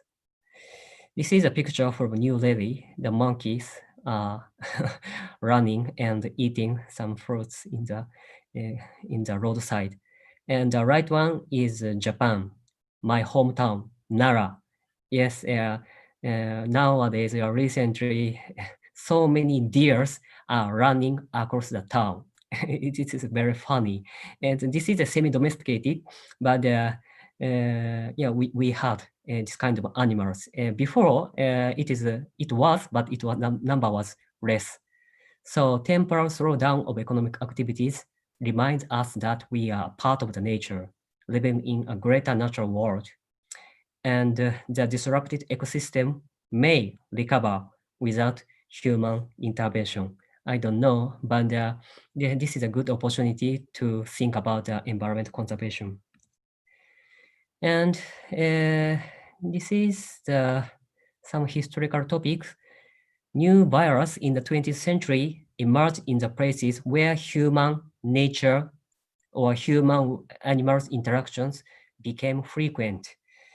Yes, some virus appeared in US, but some appeared in Brazil, Amazon, or African near equatorial countries, or Southeast Asia, or inside China. Developmental activities of human, especially in tropical regions, caused the emergence of new virus like HIV, monkeypox, or Ebola, or Nipah virus, or influenza. So this developments facilitating spread, commercial air travel, global trade, urbanization, this kind of activities, that is a global capitalism, and LCC, a low-cost air carriers network, transmitted the virus quickly. Especially now Chinese people go across the world. 20 years ago, China was not developed like today. So their activity was not wide, not spread. But now, especially the economic development in China is very responsible for today's outbreak. Now we should realize that now we are living not in Holocene, but in Anthropocene. I think you know this new term, Anthropocene. This is now it's not the Holocene, but now it is the era of it's the era when human drive the entire Earth system, like greenhouse gases cause global warming. So influences of human activities reach all parts of the Earth, which causes various kinds of problems on a global scale: climate change, pollution, exploitation, and COVID, newly emerging virus. This is one of the global scale problems. I draw these figures. Before, human impact was less in nature, but it gradually overlapped nature and society, and now the impact is very large, and this caused the global crisis and many problems like COVID-19. This is my view on nature-society relationship. That is a geographical view. This is a word what Mahatma Gandhi told us more than 100 years ago. I think you, all of you read Hindu Swaraj. It's a 1907. He said the railways too have spread the bubonic plague. Without them, the masses could not move from place to place. They are the carriers of plague germs. Formerly, we had natural segregation. This is like the before the globalization, but he predicted what will happening after 100 years. It may be a debatable matter whether railways spread famines, but it is beyond dispute that they propagate evil. Development is not always good, but sometimes it brings bad things like germs. So this is a final. It's about to reach my conclusion. Everything will go reverse in the society after 2020. Like communication via online become common, normal, and rural area is more convenient for living and working than urban area. Female leaders exercise more talents than male leaders, like Prime Minister in Taiwan or Prime Minister in New Zealand. And Asian countries, including Japan, India, are more resilient than Western countries. So we should not follow the Western way, Western lifestyle, Western cultures. Yes, yeah, we should re-evaluate our Asian tradition. And finally, this is my final significance of COVID-19 in the history of Earth. Viruses originally belong to the world of nature. It is a result of human-nature interactions, which caused the pandemic in 2020. The COVID-19 virus has slowed down the global economic activities, and it enabled the recovery of Earth's environment to some extent. The virus tells us how we should behave on Earth. It warns human beings what to do and what not to do to save the Earth's environment. We should follow the voices and change our lifestyles as well as outdated minds. I think, you know, Gaia hypothesis or Gaia theory considered by James Lovelock in 1960s. Yes, the Earth is more than just a home, it's a living system. The Earth is living. The COVID-19 is Earth's will to stop the economic activities. So without changing our common sense, changing our mind, yes, new virus will definitely emerge again after this COVID-19 outbreak is over. This is repeatedly the new virus will appear in the future after several years. So anyway, we should change our mind. We should change our lifestyle. Yes, thank you. This is my all lecture. Thank you very much.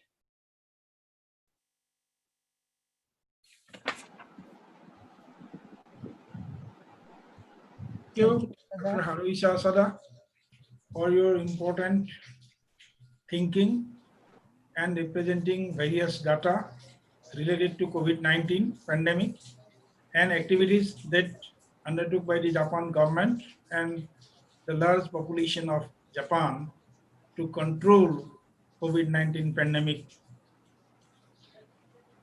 Anjam, do you have any question? Yeah, two more questions. Can we take? Okay. Yeah. One question. How can we mitigate the loss of education? From Janmoni Kolita. Can you listen, yes, sir? Thank you.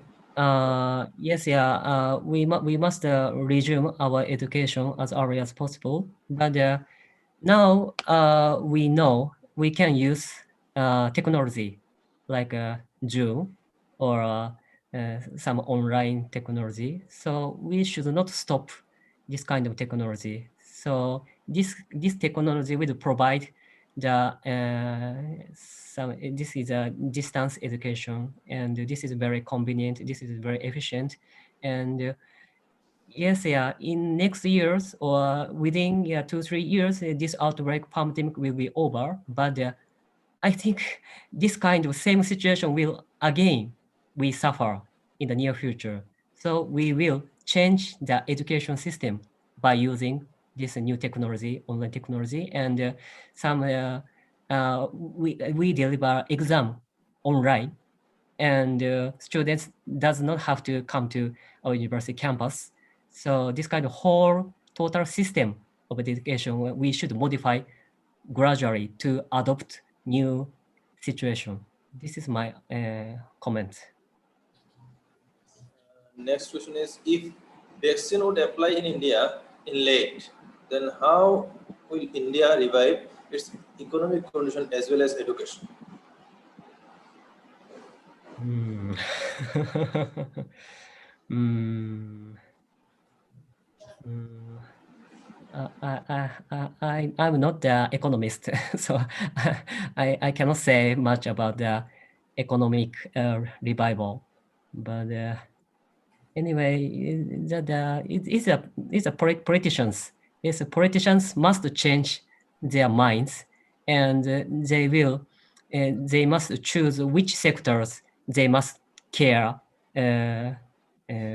very effectively. Which sector is they can start that activities, so that politicians should learn from the medical experts. That the collaboration is very important. Sharma sir. Thank you, Right now. Dr. Haruisha Asada again for giving your valuable time to the participants of this webinar. Thank you. Now, may I request Dr. Sanjeevi Prasad to deliver his lecture. But before that, I must have to invite Mijing Basumatari to introduce Dr. S. Sanjeevi Prasad to the participant. Mijing. Well, good afternoon, respected Principal Sir, Dr. Subhas Burman, keynote speaker, Professor Abani Kumar Bhagavati, resource person, Dr. Haruisha Asada, Dr. Sanjeevi Prasad, and our respected President of the governing body, B.K. Nath Sir, and our colleagues, Dr. Mehdi Sir, Hasna Begum Ma'am, and Dr. Anjam Sir, and all delegates from around the world present in today's international webinar. Welcome, Dr. Sanjeevi, sir. So can you hear me? Yes. So Department of Geography, Goalpara College, and delegates from India and all around the world are eagerly waiting for your lecture on impact of COVID-19 pandemic on socio-economic activities with special reference to Japan and India. Sir, today I feel proud and happy to introduce you in international webinar, as I was a student in Department of Geography, University of Madras during 2012 and 14. Sir is presently working as assistant professor in Department of Geography, University of Madras. Sir has completed BSc Geography major in 1999 from prestigious Presidency College, University of Madras. In 2001, he has completed MSc in Geography from same college. In 2003, he has submitted his MPhil dissertation in Presidency College, University of Madras.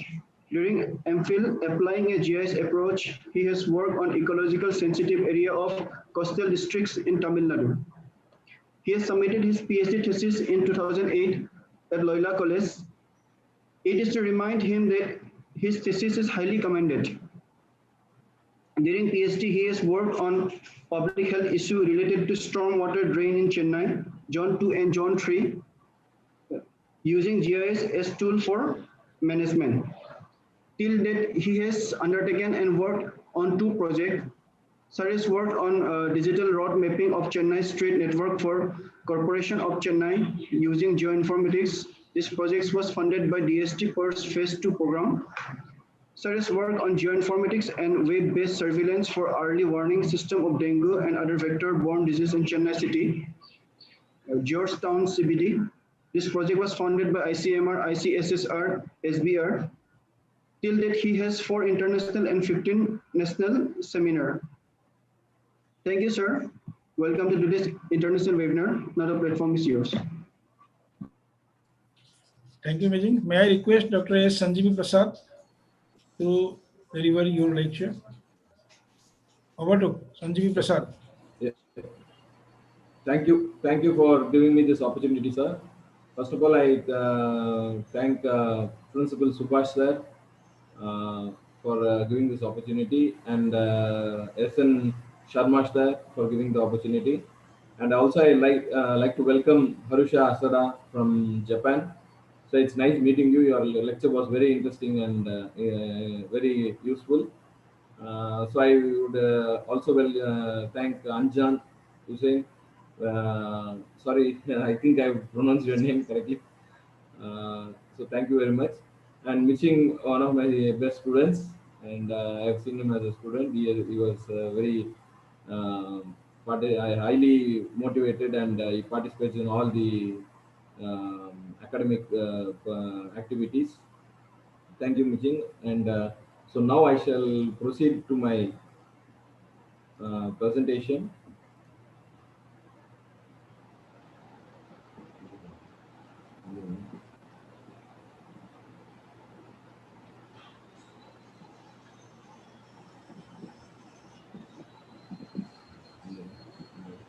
Okay. So is it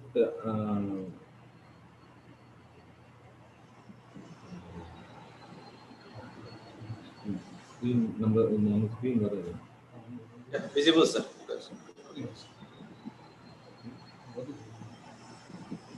So, so I like to present the Indian status. So I just the COVID-19 in a geographic perspective. So it will be covering. I have made this presentation into 4 parts. So initially about the Indian status of COVID, and then how socioeconomically it has affected, and then how we can use geospatial studies in this in the thing, and what it will be in the post-COVID. So in my presentation, it will be going in this form. So part 1 is the India's pandemic status. So we are aware that the first trace of COVID in India was in 30th on January 30th, and it was reported in Thrissur, Kerala. And then the second case was within 2 days on February 2nd. It was also in Kerala, and the third case was in February. That was also in Kerala. So the first initial breakout in January, it was all in Kerala. And what happened after that is slowly this is the statistics I like to show. So from March till March 27th, there was little not much idea about this COVID, and people had a lot of saying that this Indian climate won't suit it, and it won't be affecting India, and many suggestions and talks about that. But now by seeing this graph, we could know that this virus doesn't leave anybody, and you can see the gradual rising of the active cases, and how the deaths have been slowly increasing, and day by day how the patients number has also been increased. Okay, so this was the status, but only one advantage we had is in India that the death rate was very low when compared to other states. So there, in that way, it was we could what to say, survive much more than other countries. Okay, so this is now once the cases after 20th March, we can see the graph how the doubling rate and the moving average, which was completely being increased. So nearly 28 to 30,000 of cases have been reported in India till July, but today it has gone to 60,000. So today's status, it has gone to 60,000, and still now it is between 60 and 70,000. So we expect that they are expecting more. So the reason for this, if we could expect, it is again the lockdown, the phase of lockdowns which have been taking place, and the unlocking which has happened, and transportation, people movement has started. So initially, if you all see the first 50 to 60 days in India, the patients were seemed to be only through it was like a courier. It was like a courier. It was taken from some place and here it has been dispatched. So people from abroad basically were being the carriers, and people who have come from abroad have been reported. But after this April, the first phase of lockdown, after that the what to say, the relaxations in traveling, and people started to travel, and from within the intrastate also, where the cases doubled, and it has now gone to a high of 70,000, 60 to 70,000 per day.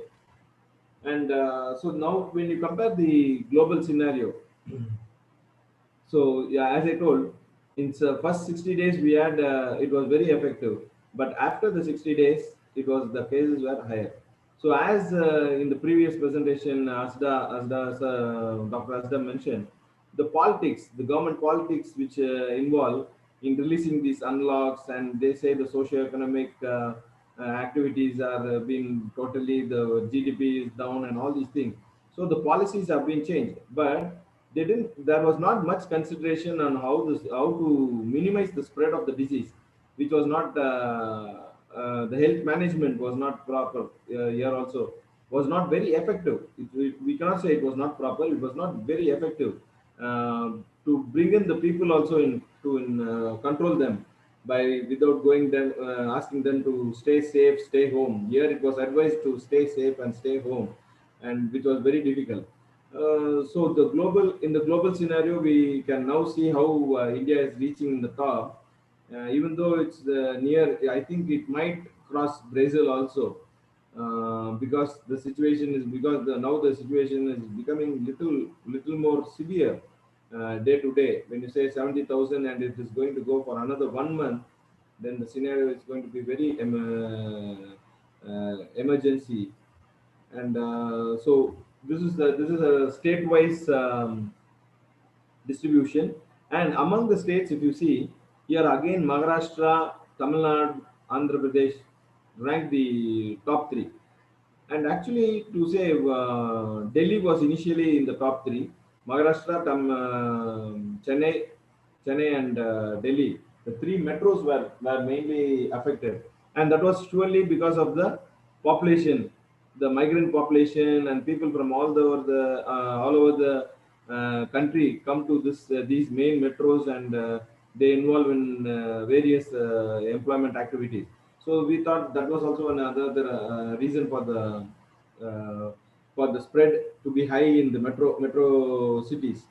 That is, and moreover, because Maharashtra, that to Mumbai was the hub, and we know already Mumbai and Thane, Pune are very much linked, and people from Pune and even Ahmedabad, everybody traveled on daily basis also to Maharashtra, and that was the main factor which why Maharashtra had to couldn't control the cases, and also the slum population is more in Maharashtra, and that was also a reason why Maharashtra still is in the top position. And now, if we see also the first million cases were also in the major metros. If we could see the chart, it is.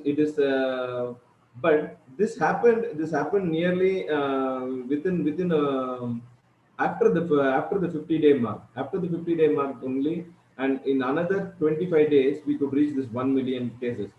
In the second million was also more shorter period, and you can see the graph. So now the hotspots are more hotspots are widening, or the buffer is spreaded, and a lot of areas have been affected. It is clearly visible in the second million cases.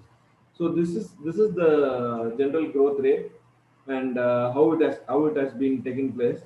So as previously we discussed, So like in India, the total cases might be more, but the effect is less. The same way, Tamil Nadu and Delhi, even Maharashtra count to be lower in the growth rate of COVID, whereas the number of patients is more because of the testing is more.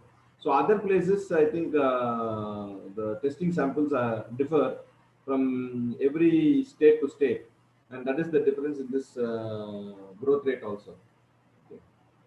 Okay. So this is again, so that is why Delhi, the rapid testing were more and the quarantines were more in these metros, and where the number of patients alone is been more where compared with the growth rate. So now next part. So this is the scenario of the COVID in India, where we go to the next part is the what is the socio-economic impact.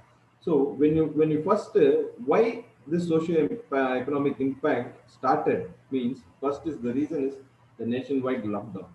So 60 days of lockdown is being practiced, is being faced in the country. And phase one, if you see, it is from 25th March to 14th April, and phase two, it is from 15th April to 3rd May, and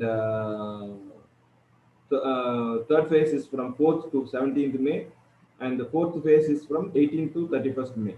So June 1st, the first unlock was being done, and the relaxations of people can travel, e-pass, and all these some additions were given, and markets were opened. So in the and in the second July, even the offices were asked to work with the workforce of 30%, and slowly initially 30%, and then it grew to 50%, and now there is about 75% of the workforce are working in all the offices. Okay, so what has basically happened in lockdown? Uh, Nearly the world's largest, for example, in lockdown one, the world's largest food security scheme of for 800 million people across the country was announced. Okay, so like ration and everything was free, and people were given a lot of subsidies. Whereas the Reserve Bank couldn't control the EMI, they also asked the EMI payments to be stopped, and they can be reversed, they can be extended for 3 months. They can not pay, and from even from the PM Prime Minister Care Fund, people could donate, and from that all the money were diverted.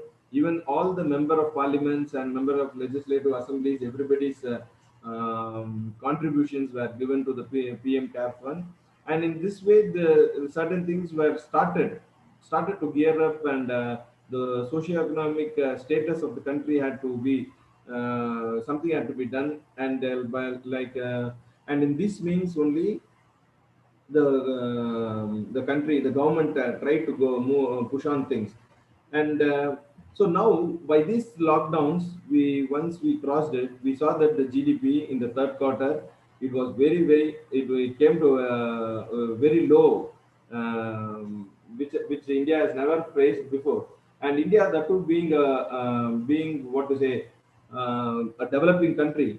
So the GDP growth is very much important, and so we had no other go to unlock the lockdowns.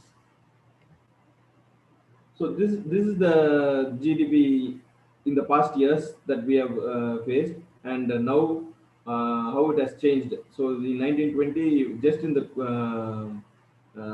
second quarter itself, it was just 4.5. Already there is a crisis in the GDP economy of Indian economy, and moreover, this pandemic has put more crisis to it. For example, in the first 21 days lockdown period, there was a loss of about 35,000 crores per day. Every day we had to lose, the Indian economy had to lose so much of money, and even by the business was down by 53%, and unemployment was raising from 6.7. Initially pre-lockdown it was 6.7 percentage, and after in mid of April, after the first lockdown phase, So the unlock of the first lockdown, slowly the unemployment grew up, and it became worse to 26%. In April, it rise to 26%, and in mid-June only, the unemployment became again steady because of the unlocking of the lockdown, and people started to go to their jobs, and they were all back. So this is the major, and the another major problem in the socio-economic activities is the migrant laborers. So all these laborers, initially everybody were asked to go to their places, and people all traveled in, because uh, on 23rd March it was announced. On 20th, it was 21st, it was announced that 23rd is going to be complete lockdown. So 1 day gap, and the complete lockdown was introduced all over India. So people, they were in a hassle situation. They wanted to meet their families. They wanted to go to join their families, and so everybody was moving here, there, and a lot of chaos was also going among these migrant laborers. So that was also a reason for the spread, and so because they had the large mob of people moved across the states, interstates, and within the states, from rural area to urban area, and urban area to rural area. So all these things were happening. So the migrant laborers faced a lot of problems. So all these people, all these migrant laborers had to lose their job. They have to quit their job, and they have to go to their to meet their native or the families, and all these problems was there.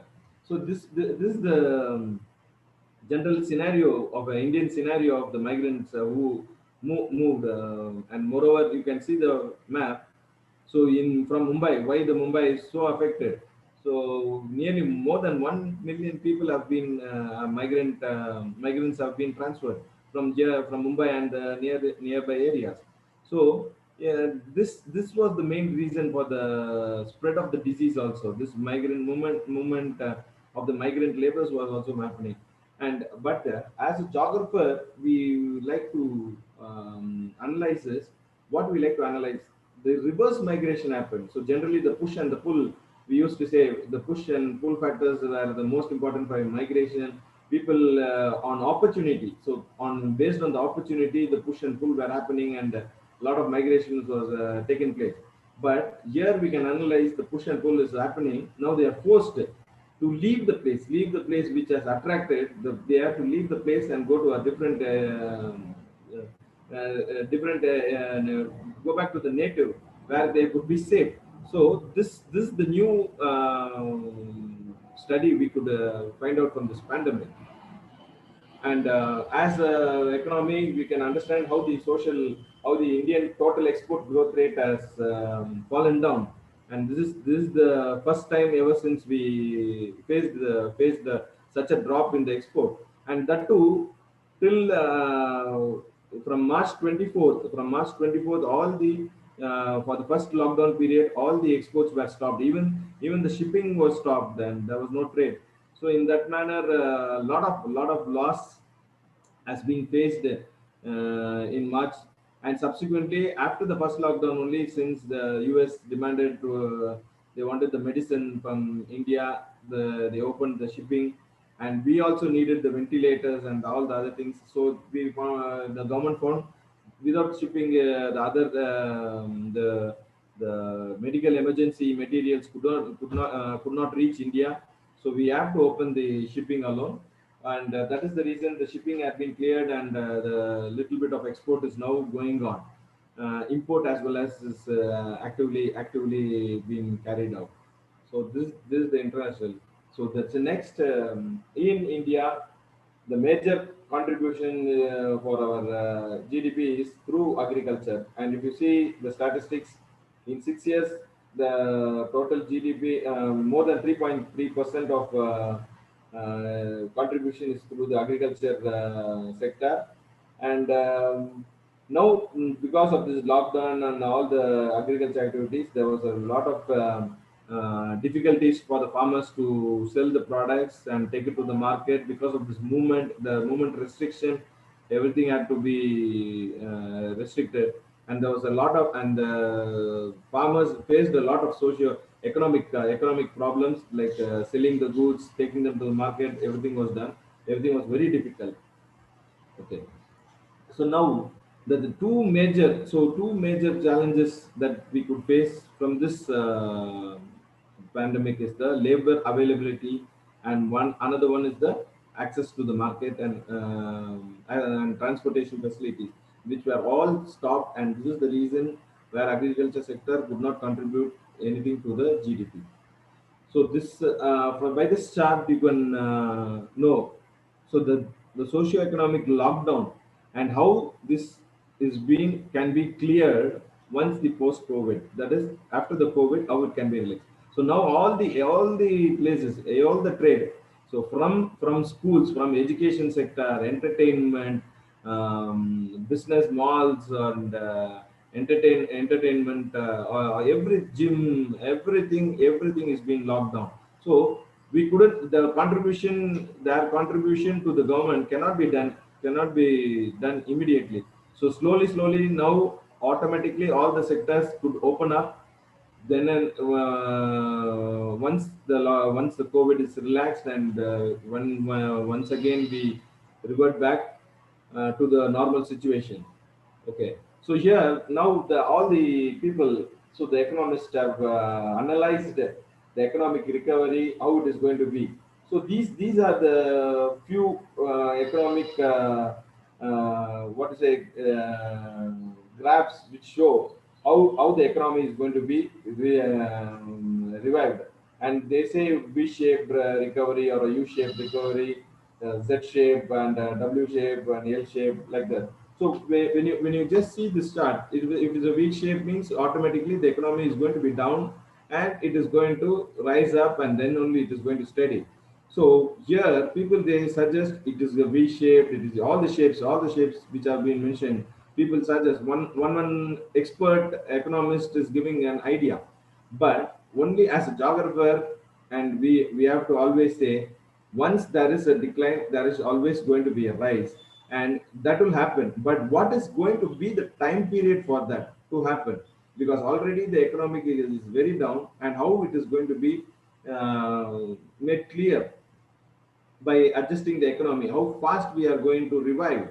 That is going to be the million-dollar question, I think. So we will surely revive and we'll surely come up, the economy will come up. But what will be the time period? But nobody knows, I think, for the next 6 months, because the economic situation is like that. So now I shall go to the part 3, where the geospatial health services, and how as a geographer, when we transform ourselves into an expert using the geospatial techniques, how we can use them to solve these medical emergency problems. And in this I like to share there are the GIS technology. We are already into. I'm working with ICMR in a project where in that project it's a digital surveillance project. We are doing it. We have done it for dengue. So where the building block wise, we have mapped the Chennai, a particular zone, and with the GIS and GPS technology, and with the latest web technologies, we have integrated all these three things, and we have made a decision support system. So now we are asking even the system, even the corporation people. In previously, all the data were connected manually, but now we have suggested them to make the GPS data collections, and all the data are collected in GPS, and with remote sensing. This has been integrated into the remote sensing mapping, and finally a dengue surveillance system is being framed, where the patient's details, from which area, what is the name, age, everything, all the details can be done. And this the primary concern is where we can locate the patient, and we can analyze from how fast it is going to spread, where all it is going to spread. That is going to be the thing. And here now in COVID also, we need the same system. Where is the moment of the particular individual, from where he is leaving, and which all places he is reaching, and again where he is coming back. So this analysis, if it's performed for the COVID, it will be very useful. So that can be done by the geo intelligent dashboard, and we have prepared that dashboard for the dengue, and the same is going can be implemented for our thing. So if once it is being done, we can visualize the house level hotspots analysis which we have done, and this is the hotspot mapping can be done, as well as a WebGIS. You can see the both the maps. So this side is the hotspot map and the other one is your WebGIS, and this WebGIS map can integrate and it can be processed in hierarchical level. So from commissioner to the local clerk who is going to feed in the data, field man, even the field staff we can lower, field staff we can take in. So they can access the data in different levels, and the decision support can be made in hierarchical levels immediately with the implementation of GIS and WebGIS. If we could do it, is it will be very useful. But this project we have done to one of the main busy business center in Chennai. That area we have selected and we have done. So this COVID relevance also is based on the same pandemic. This pandemic also can be critically treated by clinical treatments, can help individual cure, but for a larger scale public health disease control, a more geographical perspective of disease outbreak needs to be studied. So the main thing is, now we have seen people, initially people were thinking a person who could cough or a sneeze is the main victim. Okay, and in India, if you see, most of the people are asymptomatic. So this asymptomatic people carriers, they we can call them as the carriers, and these asymptomatic carriers have actually spread to the whole country, because the immunity, based on the immunity level, we say they are symptomatic, they are more vulnerable. At the same time, they are very resistant and they become asymptomatic. So once this asymptomatic are done, so now what is the problem we are facing is, people in the early stage were told that they should not be in contact, so social distancing was implemented. Okay, so they asked you to stay safe at home, and it was done. But once the lockdown is cleared, then how come the people, like the higher society people, the higher people, for example, ministers, MLA, even governors, all get infected, where they are not exposed to the public, but still. So the purpose of this, the where they have been affected, how they have been affected, is only through this asymptomatic carriers, because we don't know whether he's infected or not. And he just goes around all the places and just spreads it. But who is not immunely strong, if their immunity level is less, then automatically they become a victim, and they show out that this disease, this virus has been into the body, and it becomes very dangerous and life threatening to those people. So now, next, what we are going to, the post-COVID, how it is going to be. So what has to be, what will be done? So the major shifts that is going to happen is the spatial awareness of the disaster mitigation, then the digital health monitoring, then inclusion of academic and scientific experts in policy making, and finally, it is going to be disaster resilience, where environment, economic, social are going to be the three pillars which is going to be concentrated, and this is going to be the major shifts after the COVID.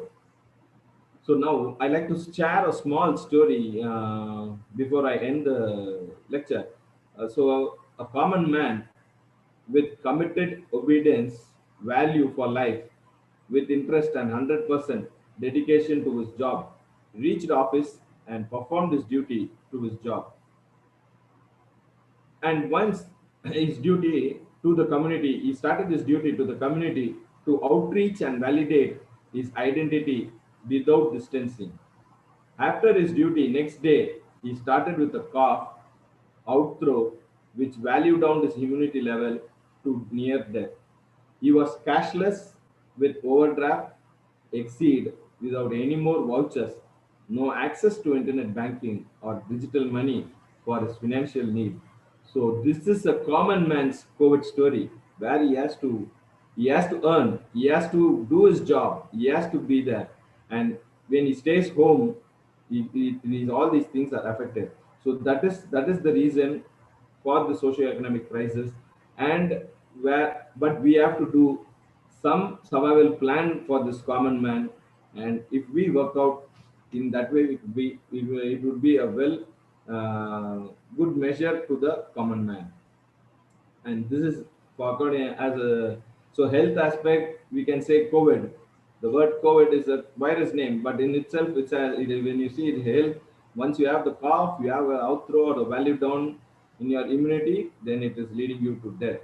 If you say it as in a financial financial way, COVID is cash. There's no cash, there's no overdraft, there's no vouchers, there's internet banking, there's digital money. But who's going to use what, and how it is going to be used by the common man? So socially, so what we have to do to avoid the COVID is commitment, obedience, value for life, involvement, and dedication. If it is there and if it is followed, then we are safe from the COVID. So this is one of the sorry. Okay, with this I could end my presentation, and so any questions I think can be discussed from the. Thank you, Dr. S. Prasad, for your good presentation. Now, may I ask Anjam, do Yes, you sir. have any question regarding this Prasad presentation? Right now, not yet received. Not yet.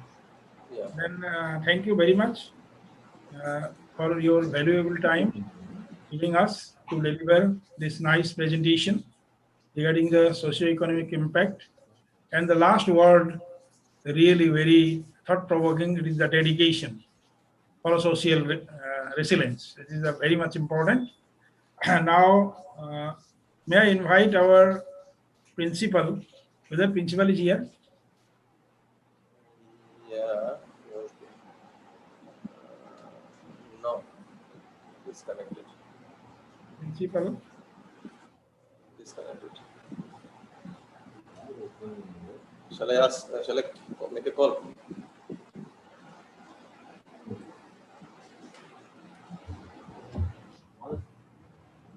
Call him.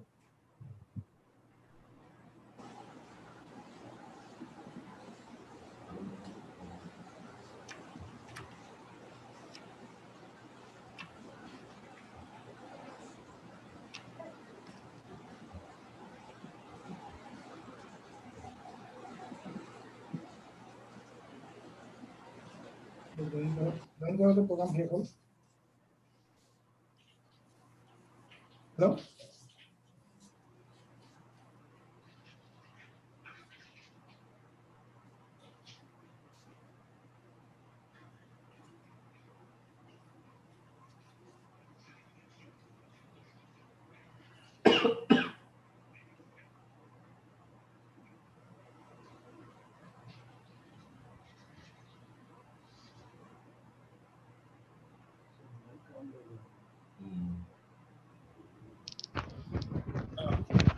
Now, I invite our principal for his concluding remarks on this international webinar on impact of COVID-19 pandemic on socio-economic activities, which is especially referring to Japan and India.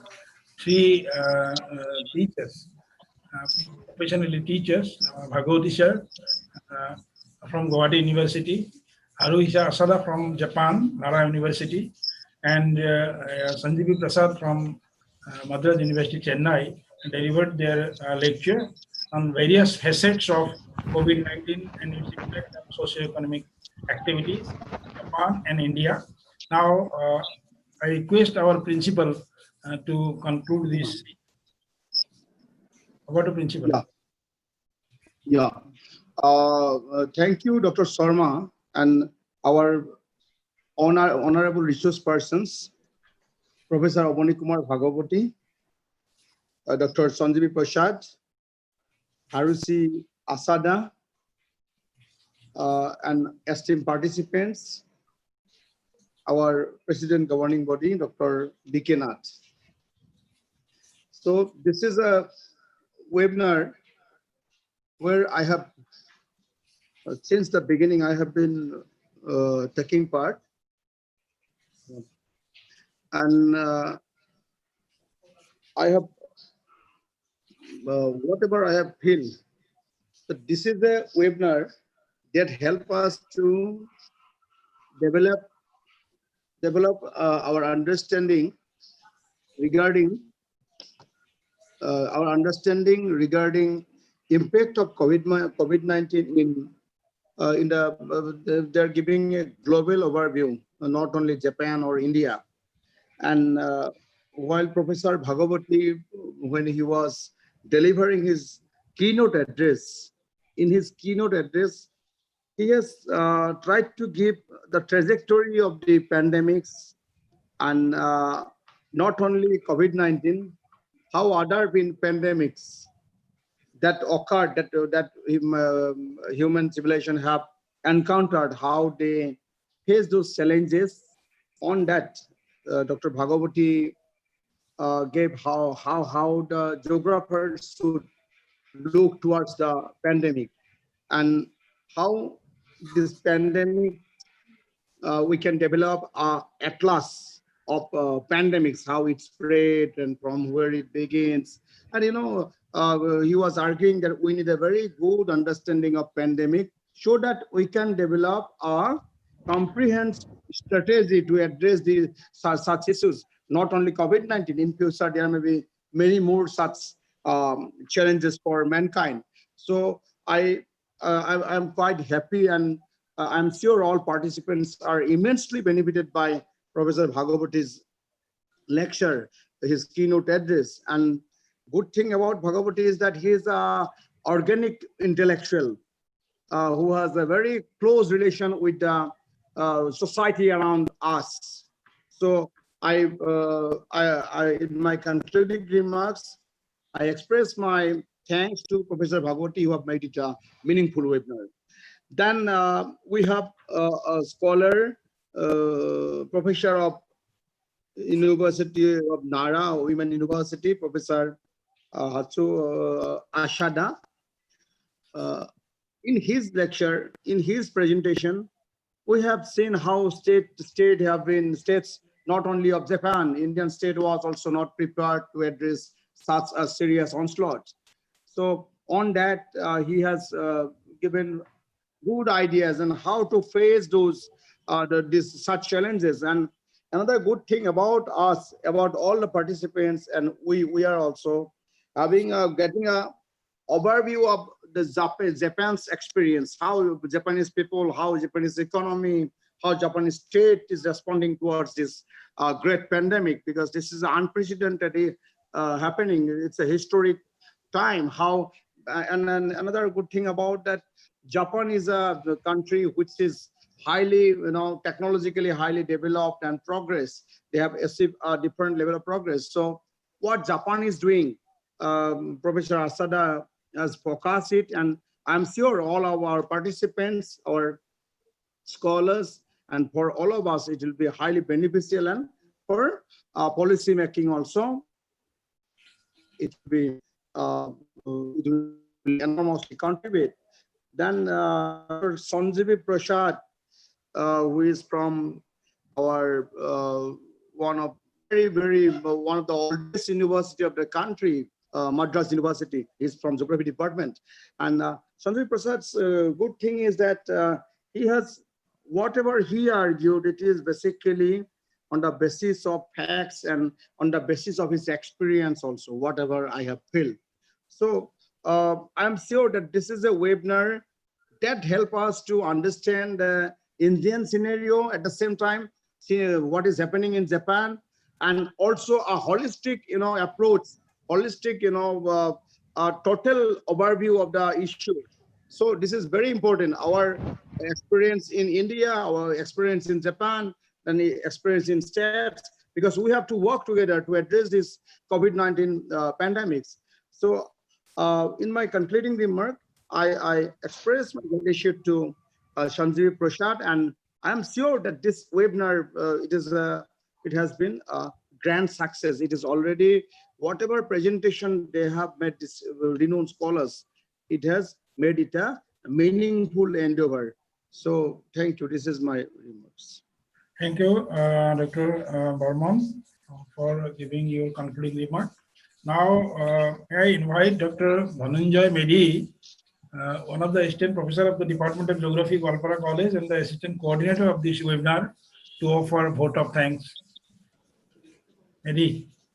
Thank you, sir. Am I audible? Yes. Yeah. Respected Principal, Goalpara College, Dr. Subhash Burman, sir, Honorable President, Governing Body.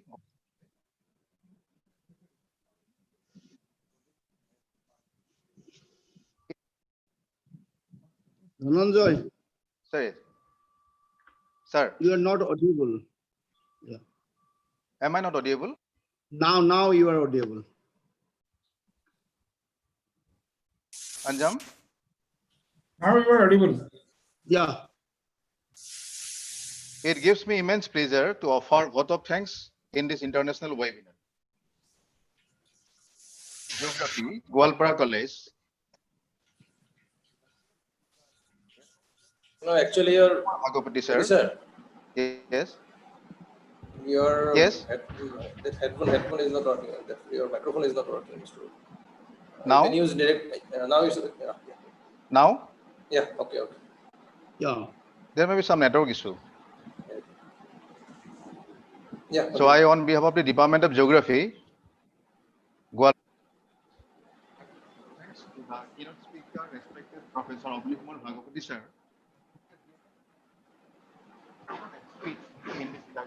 In this international webinar, highlighting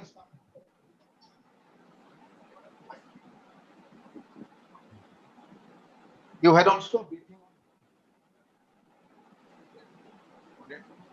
on your time cooperation. Dr. Medhi. Dr. Medhi. Sir. You are not audible actually. You can speak Yes, directly. directly. Remove it, then yeah, freely you speak without the. Now, without the sound, maybe problem. Yeah. Now it is okay. Is it okay? Yeah.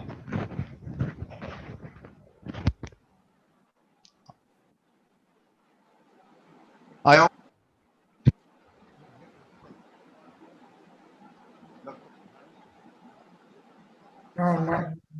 No, you are not audible. Just use the. Hello.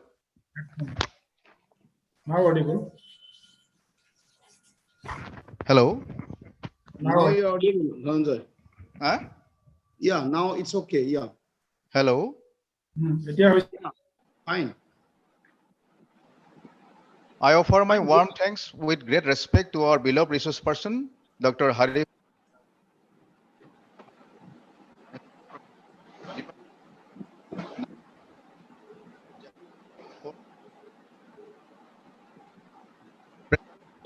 Global scenario.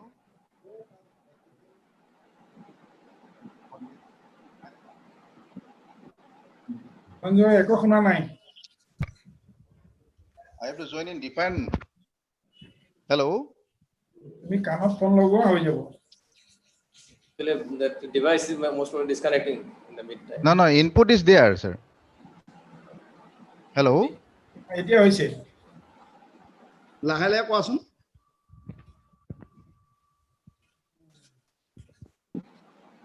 I don't know why it is happening. Sorry. Am I?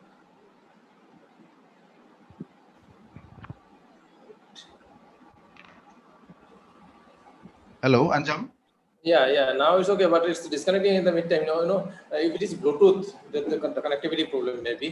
There So may be you connectivity problem. Yeah, you just try without the speaker. You just try once without the speaker. Yeah. Yeah. Hello. Hello. Yeah. Yes. Hello. Am I audible? Yes, yes, yes. Yeah, yeah. Am I audible now? No, clear, clear, clear. So I would like to offer sincere thanks to Dr. S. Sanjeevi Prasad, Department of Geography, University of Madras, Chennai, for taking a valuable and very informative session on the present situation in India during pandemic and after pandemic, economic situation of our country, and use of modern technology like GIS, remote sensing, etc. in studying ground reality. Sir, we offer a heartfelt thanks to you. I am very pleased to offer bundle of thanks to our respected principal of Goalpara College, Dr. Subhash Burman sir, for gracing this international webinar and delivered his inaugural speech and closing remark. His dynamic activities with kinetic energy always inspire us for great academic exercise, and today's webinar is one of them. Thank you, sir, for your very interesting and thoughtful address.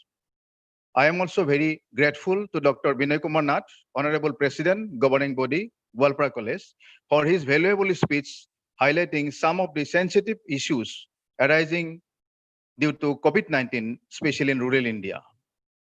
We are very fortunate to work with him, a person of learned and experienced person who had also served as Director of Higher Education, Goalpara, Assam. He always highlighting us with visionary suggestions, which has been boosting up our institution towards academic excellence. I also like to acknowledge sincere gratitude to Dr. Siddhinath Sharma, Associate Professor and Head of the Department of Geography, Goalpara College, for his untiring efforts towards organizing this international webinar. This international webinar is the brainchild of his intellectual endeavor. I sincerely acknowledge the hard work rendered by Madam Hasna Begum Borhuya, Assistant Professor, Department of Geography, and coordinator of this webinar, and offer heartfelt thanks for coordinating the webinar and introducing one of the resource person. Warm thanks also offered to Mr. M.G. Basumatari, Assistant Professor, Department of Geography, Goalpara College, as Assistant Coordinator of this webinar and introducing one of the resource person in this webinar. I must mention our deep sense of appreciation for Dr. Dulal Borua, Coordinator IQAC, Goalpara College, who has been rendering his all efforts towards every success of the webinar. Without speaking any word, he has been doing his job at his level best. Further, we are also grateful to Dr. Anjam Hussain Borhuya, technical expert, who has been monitoring every second during the webinar, so that the online platform may run very smoothly with a smiling face. I also wish to express my sincere gratitude to all the faculty members of Goalpara College for their overwhelming support for making grand success of this international webinar. Sincere thanks should be offered to all the esteemed participants of the webinar, without whom the webinar has no meaning. Last but not the least, I would like to acknowledge our gratitude to all the respected personalities who have directly or indirectly linked with the webinar. And if I have forgot to mention someone, I again sincerely offer vote of thanks to them. Sorry for midterm interruption. I thanks to all, and I hand over to mic to Dr. Siddhinath Sharma for formally closing this webinar. Sir, over to you. Thank you, Ranjamedi. Lastly, again, I thanks Dr. Professor A.K. Bhagwati sir for giving us this long, around 2.5 hour time, and Dr. Haruisha Asada and Dr. Sanjeevi Prasad giving your valuable time, and giving thanks to all participants, principal, president, and all others, technical support, IQAC coordinator, Dr. Anjam Hussain Borhuya. Now we should conclude today's this webinar. Thank you all.